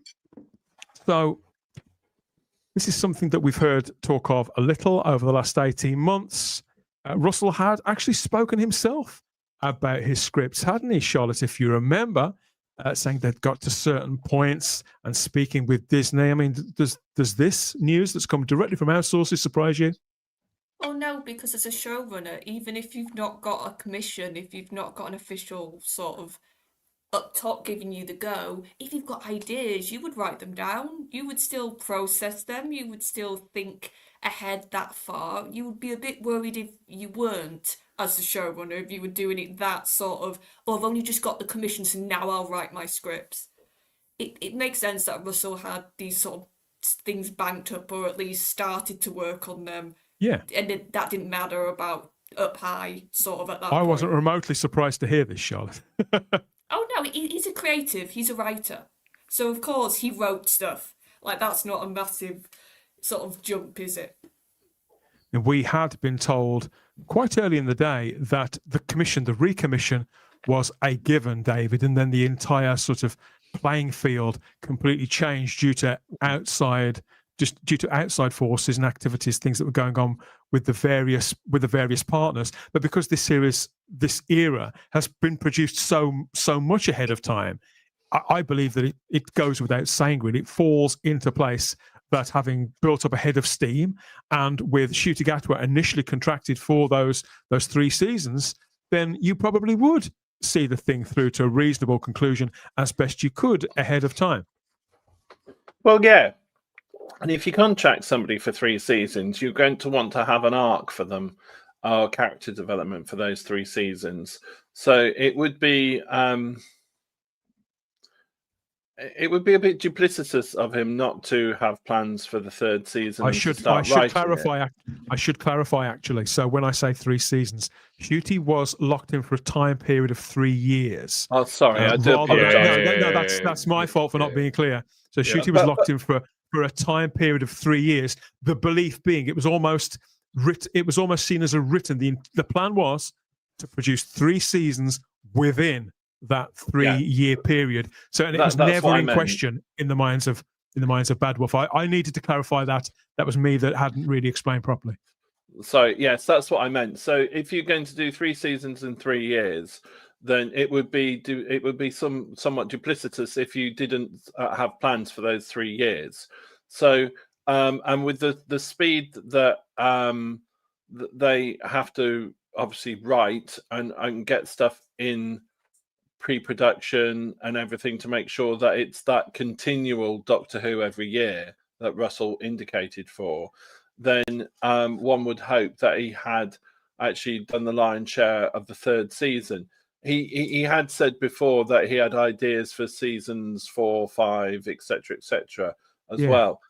What I think would be interesting is to see what state the scripts for season 3 would be in now, considering he has had feedback as to what people have thought of seasons 1 and 2, and whether or not the further drafts have been made, if at all they have changed at all, with respect to how it was sort of like been received by the audience. So I'd be interested to know that. I'm not surprised that he's still in control, because as Bad Wolf had the contract for 5 years, I believe, wasn't it? It was a 5-year deal. So so I'm not surprised that he's still in the, I'm not surprised that he's still in the hot seat. Whether or not he would, if season 3, when it happens, whether or not he will sort of like, I don't know, hand over the sort of reins to somebody else and he just be a silent partner in the background, which I can never imagine. The idea was that Russell in time would ascend to that kind of Godfather Kevin Feige style role with somebody set to inherit that hot seat, which, it's the worst kept secret in the whole of genre TV, isn't it? That was intended on being Peak McTighe. Yeah. Ncuti Gatwa's involvement with this season 3 was seen as, again, a guarantee. They got him for that 3-year period with the intention to produce those 3 seasons. So this was actually written for his Doctor, that character with that voice, all those mannerisms, and likely with threads of story that had been running through those 2 seasons as well. So again, off the top of my head, I'm thinking of that there would probably have been some further extension of that god-awful Rogue storyline and various other threads that they'd got running, I suppose, because the season had been softly sort of greenlit between BBC Studios and Bad Wolf at that end, but had been rolled back. Therefore, the planned production and shooting of season 3, as had been agreed, that had to be abandoned, which meant that Ncuti's continuance in that role was completely unworkable at that time, or worsened by the actor's strained relationship with the showrunner and allegedly other people in the equation too. I've got no information on the companion or supporting cast, but it's feasible that Belinda was intended to have been carried over initially or perhaps reinstalled because obviously the character was still quite a new character, and elements of her story were also tied up in the screen version of the season 2 finale in a way that they weren't originally intended. As regards the supporting cast, speaking of companions, Carol Ann Ford was to have made multiple reappearances as Susan Foreman, varying in screen time each time. Susan was said to be a key figure in a season-long arc that would have covered the entirety of that 3rd season. Again, something we've had clarification of, not a great surprise as such, but it's another one. It reminds me of the end of Bullseye when Jim Bowen used to say, well, you lost, but look at what you could have won. Speedboat. Yeah. So the footage that we know was filmed for the original season 2 finale, that would have likely have led in with the story beginning there, the seeds of it being planted there, that would have run throughout the entirety of season 3, and maybe another special or whatever else would have maybe been brought into play later on in the day. So again, Carol Ann Ford, we all adore this woman. Got the shitty end of the stick really last year with a sprinkling of her still considerable charisma that managed to break through the incredibly low standard of the script of the episode that she was in. I'd like to think that of those 8 episodes that would have made up the 3rd season, they couldn't possibly have all have been as awful as the Interstellar Song Contest. So it would have been great to see Carol Ann Ford working with better material and part of a storyline which could have been potentially quite seismic. Again, Charlotte, I don't know if Carol Ann Ford is going to view this as an indignity. Maybe something is going to be repurposed. The intention is it could be salvaged. We've got no idea what they've told her, what could possibly have been said, and maybe she's quite happy with the fact that she got paid. I don't know, but what are your thoughts on this? Well, this is the problem of teasing something for so long and then you can't actually deliver because you've waited till season 3 when you've been sort of dangling the keys since series 1 with this run with Ncuti's Doctor, and you can't wait around because nothing's a guarantee in TV, and it just shows the arrogance of this production team, if I'm going to be honest, that they were like, oh, we'll just keep mentioning Susan and then we'll eventually actually get Caroline Ann Ford to do the scenes and to have the story arc that we keep alluding to. I think the more sort of that the Susan stuff has sort of rested with fans, they've sort of been like, Russell, you should have just not kept mentioning her. Just leave it because you didn't actually deliver. And I think that's worse than sort of not having her, because at least then you're not getting hopes up. And also there's the fact that there's all of these characters too, Charlotte, who weren't the various unit cast members and other sort of supporting cast members that have been dotted around this production since Russell came back, none of which have been particularly either the ones that have been developed haven't been developed very well, whilst others have barely been developed at all. So, in all fairness, if we forget that it's Carol Ann Ford, then why bring another character into that? I don't know. It all seems so slapdash, but who knows how the 8 episodes could have played out. Yeah, well, I think we've said this before as well. Russell seems to have forgotten at times he only had 8 episodes and not the 13 he had at the first go around, when he could have these big casts, when he could have a lot of side characters, because he could have a couple of episodes which weren't arc heavy, and you could just concentrate on the side sort of characters. Whereas when you've only got 8 to play with, every episode has to sort of carry a bit of your main storyline, has to further your main characters in some way.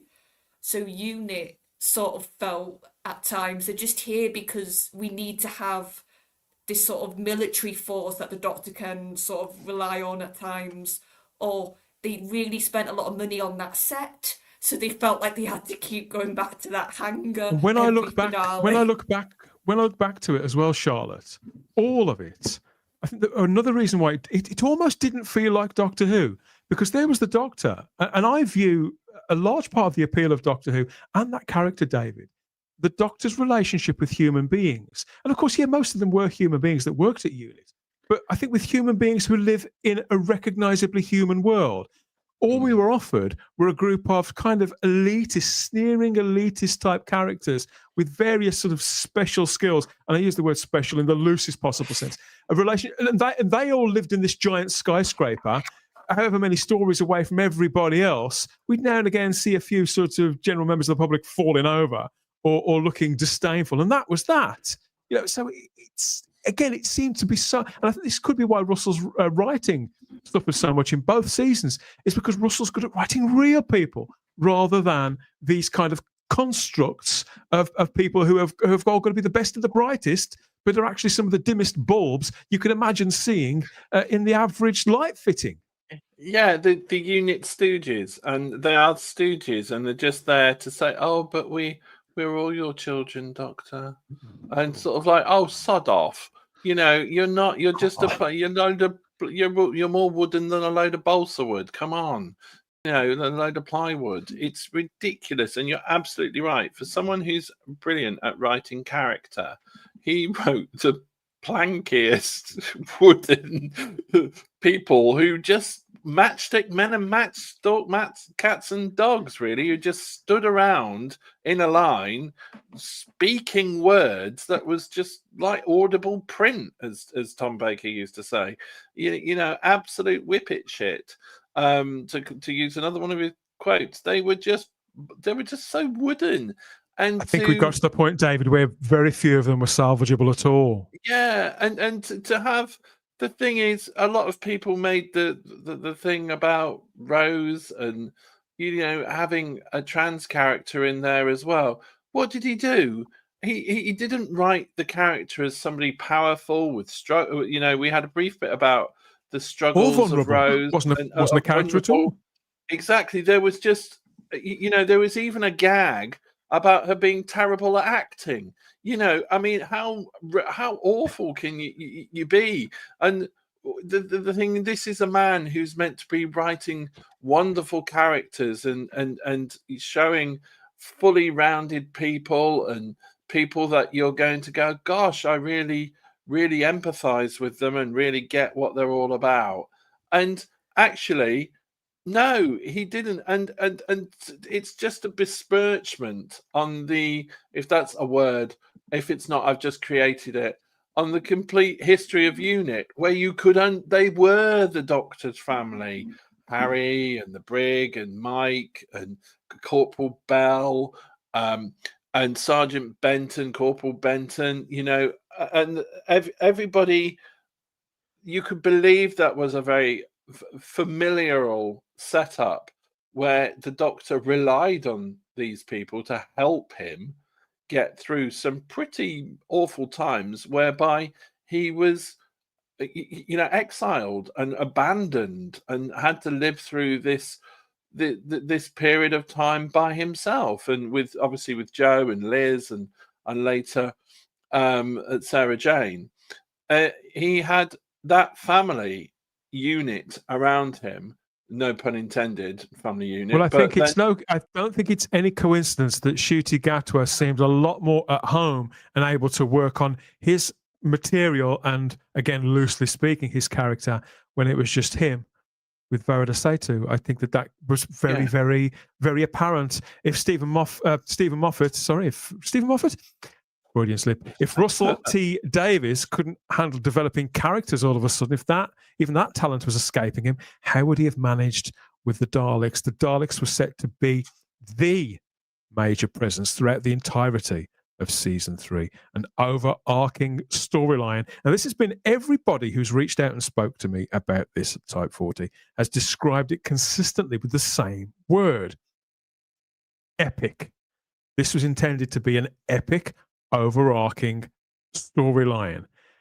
Not every episode would have been literally a Dalek story, but their presence and their latest master plan or threat to the universe, whatever that was going to be, was going to form the spine of the season. In the same way, for example, getting Belinda home was, and the various other stories from when Russell was there initially that had run through that, and the idea of a pantheon of gods. So that was the idea. That was the idea there. It's unclear how far the redesign of the Daleks themselves had got. We do know that the bronze Daleks that had been there since 2005, those had been retired. The concept work and plans for a redesign are believed to be in existence now in the right desk drawers, I suppose. The intent had been that veteran Dalek operators and voice artists, Nicholas Briggs, would have been retained too. So whilst they will have looked different, there would have been that expertise and consistency guiding the evolution, I suppose, so that to the parents or older children, older people, the Daleks would still have moved and sounded like the Daleks. So again, they've tried to do this several times, notably since the Teletubby Daleks in 2010, as they were called. And then Chris Chibnall tried that terrible sort of butt plug style Dalek. I'm still not really sure what the thinking was behind that. Could the third time for a redesign of the Daleks be the charm? This will happen eventually, as long as there is a Doctor Who. There will always be the Daleks, Luke. The time is right to look at this again, isn't it? A design in place for 20 years. If not now, then when? Yeah, the Paradigm Daleks were a bit of a misstep. I could see what they were going for in homage to because we just did a pod on the Dalek movies, and that's what Moffat grew up with and Gatiss grew up with, and that's what they loved as well. And they look fantastic. So the more homage to them, but yeah, I don't know. There's a lot more that I know, but I'm not saying. But I do know that the next season it was supposed to be we're doing away from the gods. And it's a Dalek story, and I think I told you that you'd heard that too. Yeah, I heard it. I heard it, and then I had it confirmed to me by another source last week, and it was like, oh right, okay, that was actually very, very true. And I was like, oh my god, okay, that was very, very true. But I don't know, yeah. So it's very interesting to see. Yeah, no, I think Ncuti needed to see that. I agree with Moffat. This should have been the second season, in my opinion. Yeah, the Doctor needs to see the Daleks. I know they have the thing where the deal with the Cherry Nation estate, as much as they disdain that no longer exists anymore, and that's mainly because of maybe Disney money has paid off in the state. Who knows? No one knows, but I think the Doctor does need to meet the Daleks. I think it is a given. And the fact that Ncuti never met the Daleks, it is a bit of a shame. He was supposed to meet them in the next series. But those scripts can be repurposed. They can be tweaked. And maybe because the Doctor is the Doctor and the Daleks are the Daleks, aren't they? And anybody else, any other players on the board can be changed. Yeah. Maybe Billy meets the Daleks. Maybe Billy meets the Daleks. Not the Billy thing. No, I actually think We get Susan and Billy. Who knows? That Susan and Billy. I'd watch that. And I'd be happy with that. Poppy? That's kind. I'd only watch it if Susan and Billy have matching skirts, like Billy had with Jenna in the picture there, David. I'm in. Yeah. All right. You've sold me on it. But I do actually think that that would be a pretty, if it is, if they could be repurposed, and of course you will get another lead actor in the role for quite a while, one would imagine, hopefully. But that would be a pretty awesome first season for a new Doctor, wouldn't it? To have that sort of threat in the background throughout all the stories, to have his granddaughter, his or her granddaughter, in the background as well after all that time. That would be pretty sort of, here's your first season, get on with it sort of thing. It'd be pretty awe-inspiring, I imagine, to have to face that and just get rid of all that lore, hopefully. Of course, you've got to have a little bit of lore because the Daleks are there, and also Susan would be there. Otherwise, why use them at all? Why use them? Exactly. But it wouldn't be all these continual references back to gods and hopefully, magic doors and silly little ray guns that are meant to take you to places in time and space that aren't actually meant to be a gun at all, but are then used as a gun, but to have a sonic not as a gun, as a screwdriver because it looks like a gun, and then to use something as a gun in the last episode. So we need to get rid of all that nonsense, and we just need to go back to basics. The Daleks are bad, and they are very bad. And then you've got the main character who is meant to be very good, but slightly flawed in a sort of compassionate sort of way. See, when David boils it down to that level, you think, well, you can't possibly argue with that. He's right, isn't he, Charlotte? I mean, the Doctor and the Daleks, I think this is what the general public sort of expected and wanted and needed. I don't know if it would have saved this production. I think Ncuti would have certainly still have gone. In fact, I know he would have done, but maybe we'd have been able to look back on the last 18 months or so and think, well, at least we had a few more thrills and not quite so many of the wrong kind of spills. Well, we said this. Ncuti had a villain problem throughout the whole of his 2 series, that he would have the odd good villain, and that was either because they had a good actor like the Conrad Jonah. I still think he was really good in the scenes he was in, acting wise. And the more I think, God, if he could have been written better, he could have been a really good sort of series villain. Have him pop up, have sort of throughout a couple of episodes him building that online stuff they were trying to do, and then at the end have him be this real powerful figure that the Doctor has to face. So I think Ncuti needed that sort of threat that was just hovering around and then that could get bigger and bigger and bigger, because the problem was Russell had 2 series worth of a villain that didn't get built up, didn't get mentioned until literally the last 2 episodes. He did that with Sutek. You know what? You're right. He's made it. He's made it so much harder for himself because the weight and the history of the Daleks does so much work for you.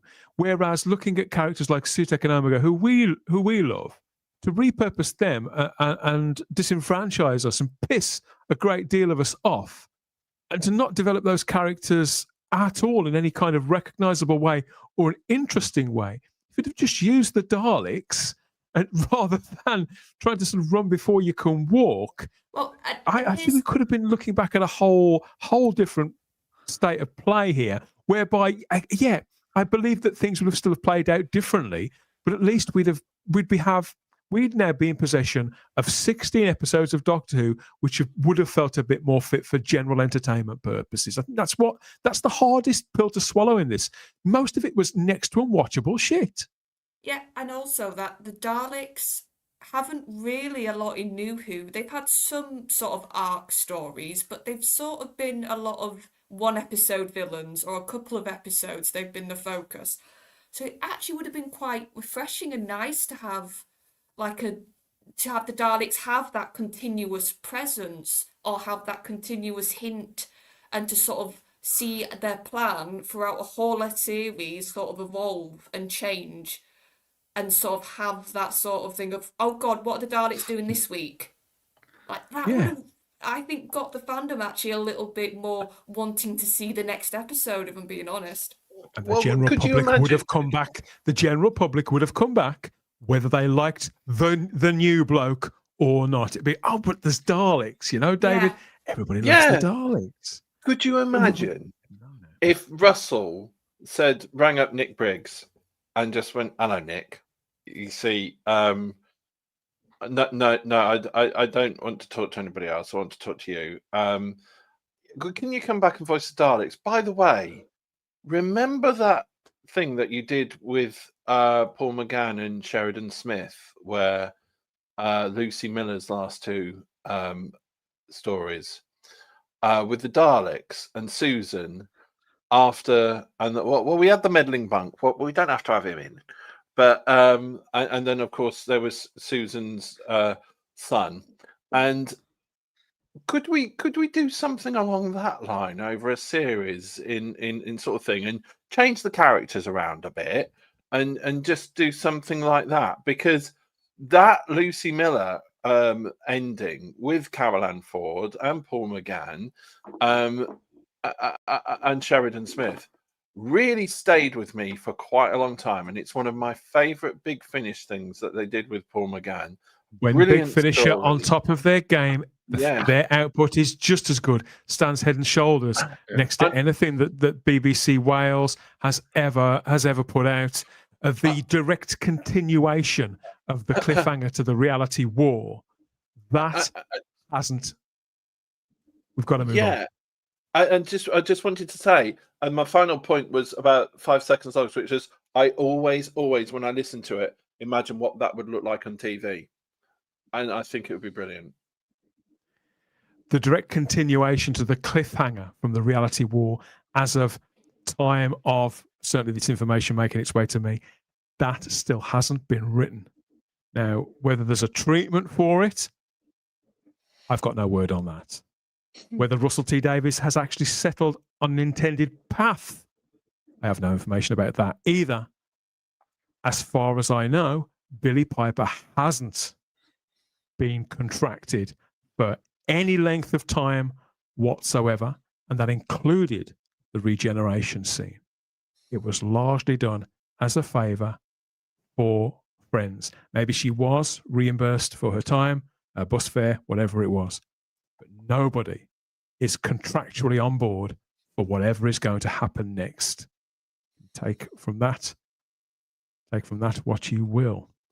This will have all kinds of knock-on effects too, of course, for everybody in the equation, not least of all with a set of complicated lines and connections with a group of co-producers. The War Between the Land and the Sea, the spin-off, that is coming. That's getting pushed back all the time.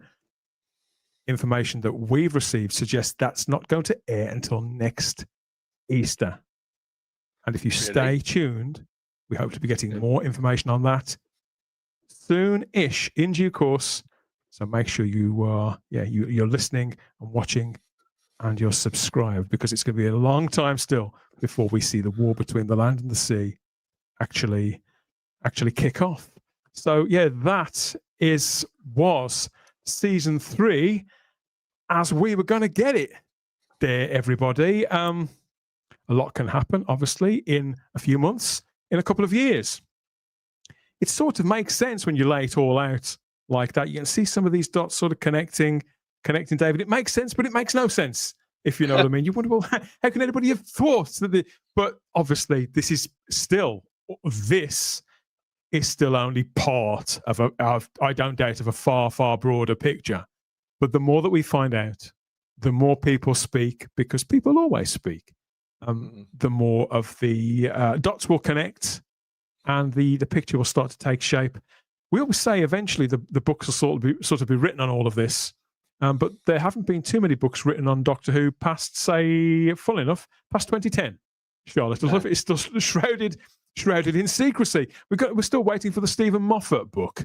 But obviously, yeah, that is what we know so far from our reputable, reliable sources here at Type 40 about where season 3 was meant to go, who was involved, what the material was made up of, and whether that's something that you would have liked any more than you liked the first 2 seasons. Obviously, that's completely down to you. So what are your thoughts? What are your thoughts on hearing all of that, Charlotte? Because we followed this through right the way from the casting of Ncuti Gatwa, didn't we? And now he's sort of long gone, and it's all been rather tiring. It's all been very disappointing.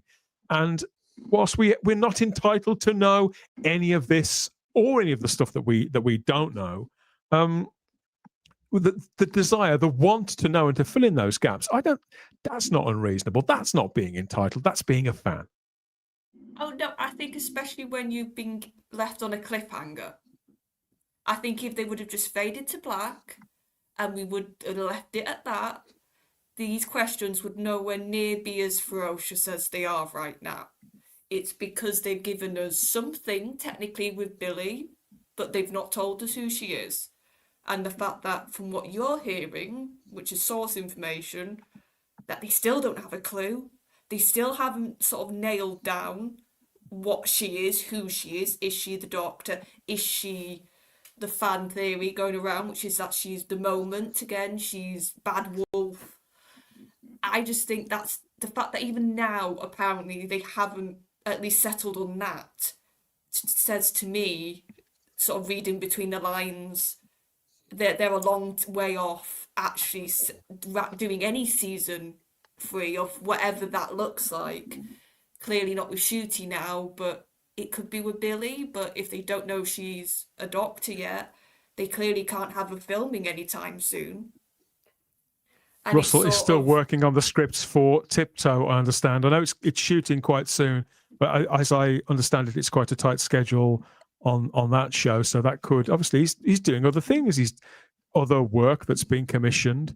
And that's not unreasonable either. You're going to sort of fight the fire that's right in front of you, aren't you, rather than think about whatever's coming later on, maybe. Well, he's sort of got, for Russell right now, he's got a really useful other thing he can be concentrating on and sort of being asked questions about. He doesn't have to be pestered about Doctor Who. He can just talk about this new show, which I think suits him very well at the moment. But the fact that I'm surprised that you're hearing Easter for Between the Land and the Sea, because for me, that is even further than I thought possibly that was going to air. The fact that could be the sort of the last bit of this production being put on TV currently. And it's just, we've said this, it's been kicked down the road, Why, if it's so brilliant, Russell, if it's so amazing, why are you not showing it? It makes me think there's probably a lot of other factors which are dictating when that's being put on air. So we've seen the last of the Bronze Daleks. That's now, I think that's been confirmed before. It's been suggested before. This shouldn't come as a great surprise, but I suspect we won't be seeing any Daleks of any kind, of any design, old or new, anytime soon either. The Daleks are, again, a massive part of Doctor Who's appeal, and the longer that this dynamic isn't present in popular culture, Luke, I think we have a problem. I think we've got a visibility problem. So no Daleks, we're Doctorless, and Ncuti Gatwa off into the sunset, and the book stopping. I do feel with a BAFTA Cymru award. Is that better? Yeah, it's spot on, absolutely phonetically correct. So I applaud you for that. Well done. See, keep working on self-improvement every day in every way. I'm getting better and better, David. That's my motto. It's the way to be. Thank you, everybody who's listened through all of that. Obviously, welcome to take questions and comments there in the live chat and the comments section 2. Charlotte, will you sleep a lot easier now knowing some of this? Oh no, because it's not really answers. It's sort of stuff with guests as well, isn't it? But you're a hard lady to please. It's just same shit, different day, or different shit, same day. I don't know where you go. Look at this. Yeah. Fair play. But I've got my episode, and I've got other stuff which I'm excited about. Indeed. So looking up. Things are looking up in general. I think looking forward to catching up with you later in the week. With See whatever you it is all we're soon talking in the about. week. Yeah. Bye. No night. Bye-bye. As for Russell T Davies, he's always got something to say. Mostly nonsense lately, but I remember there was a time where Russell T Davies spoke, and there were things that were worth hearing. Now, do you remember those days? They're getting increasingly in the rearview mirror, aren't they, everybody? Let us know what you miss about the old days, of course, and more to the point, what do you think about the season 3 that we didn't get, that we'll never get now, or certainly not with him, with that incarnation of the Doctor? Yeah, your thoughts in the comments section. Now, I suggest you start watching Type 40, because I can't. I've got to watch this little blighter. The job through...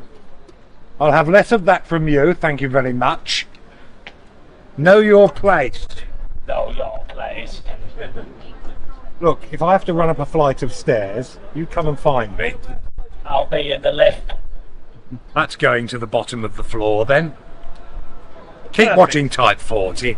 There's good chaps.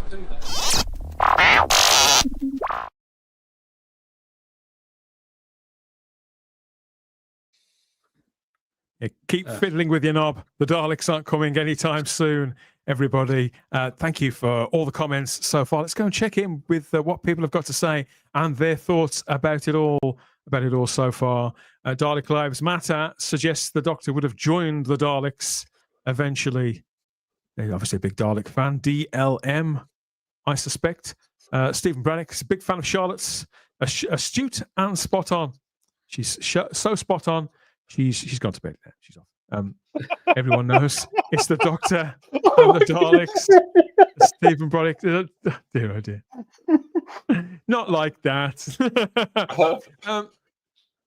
Yes, in the span of 2.5 years, we've gone from the 13th Doctor to the 16th Doctor. The numberings don't seem to matter anymore. It's so watered down. Russell T Davies is crazy reckless. I think it is. I think it does mount up to a pattern of recklessness. I think there's a time to sort of throw a little bit of caution to the wind, and if not sort of burn sacred cows, then certainly to look at things that are unconventional and think, well, no, just because that hasn't been done before doesn't mean we shouldn't do it. But when babies get thrown out with bathwater, and when everybody gets disenfranchised, which you don't have to wait until after the fact, really, I think, with a franchise, with an IP like Doctor Who, to know that. I think you can look back at the mistakes that your predecessors have made, and in Russell T Davies' case, mistakes that he's made before too, and think, okay, maybe I won't do that this time. But wisdom and sound judgment does seem to have eluded him for the time being. And PD Rich says, sadly, the Daleks now seem to appeal to the progressives. The progressives. I'm not quite sure what you mean, but it probably makes sense. It's getting late. Isn't it ironic, says Gary, the Daleks can now go upstairs, but Ncuti Doctor can't. Brilliant. I love that. Without a stair lift for his knees. Yes, I think that's brilliant. I think Luke's been affected by that. I like that one. That was good. I love Gaza. I absolutely adore Gaza. Yeah, he's a great man. Great man. Yeah, he's fantastic. I have to admit that it was nice to have a period where there wasn't an obligatory Dalek appearance each year, says Funky.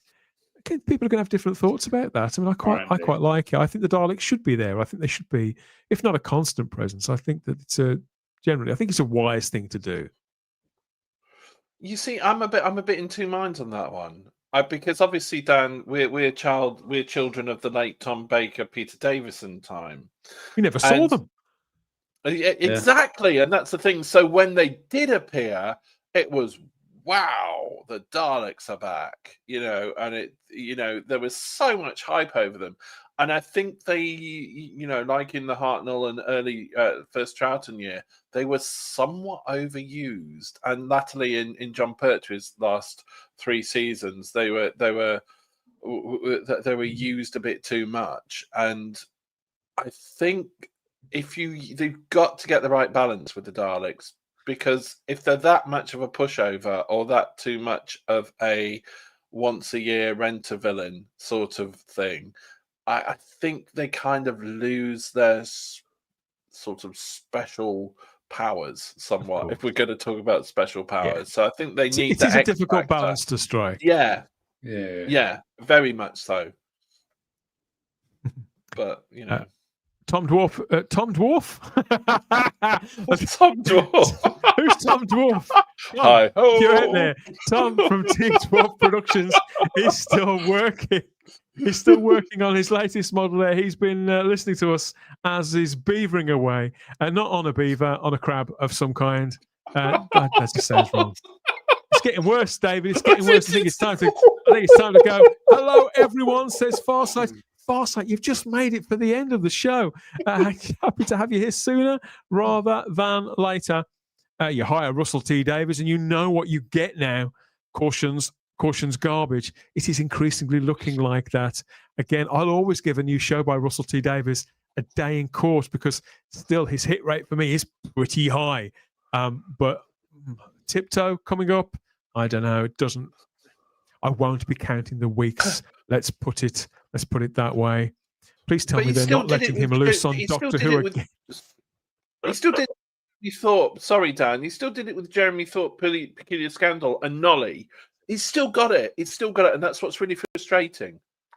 When was that? Was that around 2017 when that was on? It's probably longer ago than we think, but it was absolutely brilliant. One of the best dramas I've ever seen. Nolly was 2021, 22, I think. And Nolly Jeremy was 22. So when they were shooting the 60th anniversary down in Cardiff, because obviously living up in Manchester, so I worked at Foot Asylum at the time, and Nolly was shooting above us in our studios in Manchester. So when I was going back and forth, I'd come to work, going to lunch, going to wherever. So I would always see Russell coming in and out, going to production studios, and I was like, oh, okay, cool. I know half your team working on Cardiff. I know half your team working upstairs. So yeah, we'd always see him. So yeah, 2022-ish. You told me that before. I'd forgotten about that. Yeah, some of the locations for that show did look beautiful. I did enjoy that. I didn't think it was quite as well written as his earlier stuff, but I really enjoyed it, largely because Helena Bonham Carter was so sensational. There's Noel Gordon. Stephen O'Neill says, we have been spared what could have been a third season of crap. Doesn't matter what villains he meets, Gatwa still can't act. But you see, the Daleks can pick up some of the slack. I do believe that. They generally speaking, they can. Their sort of majesty, the weight of them, with the voice and the shell and the right music and the right lighting. Dalek still looks so formidable. Davros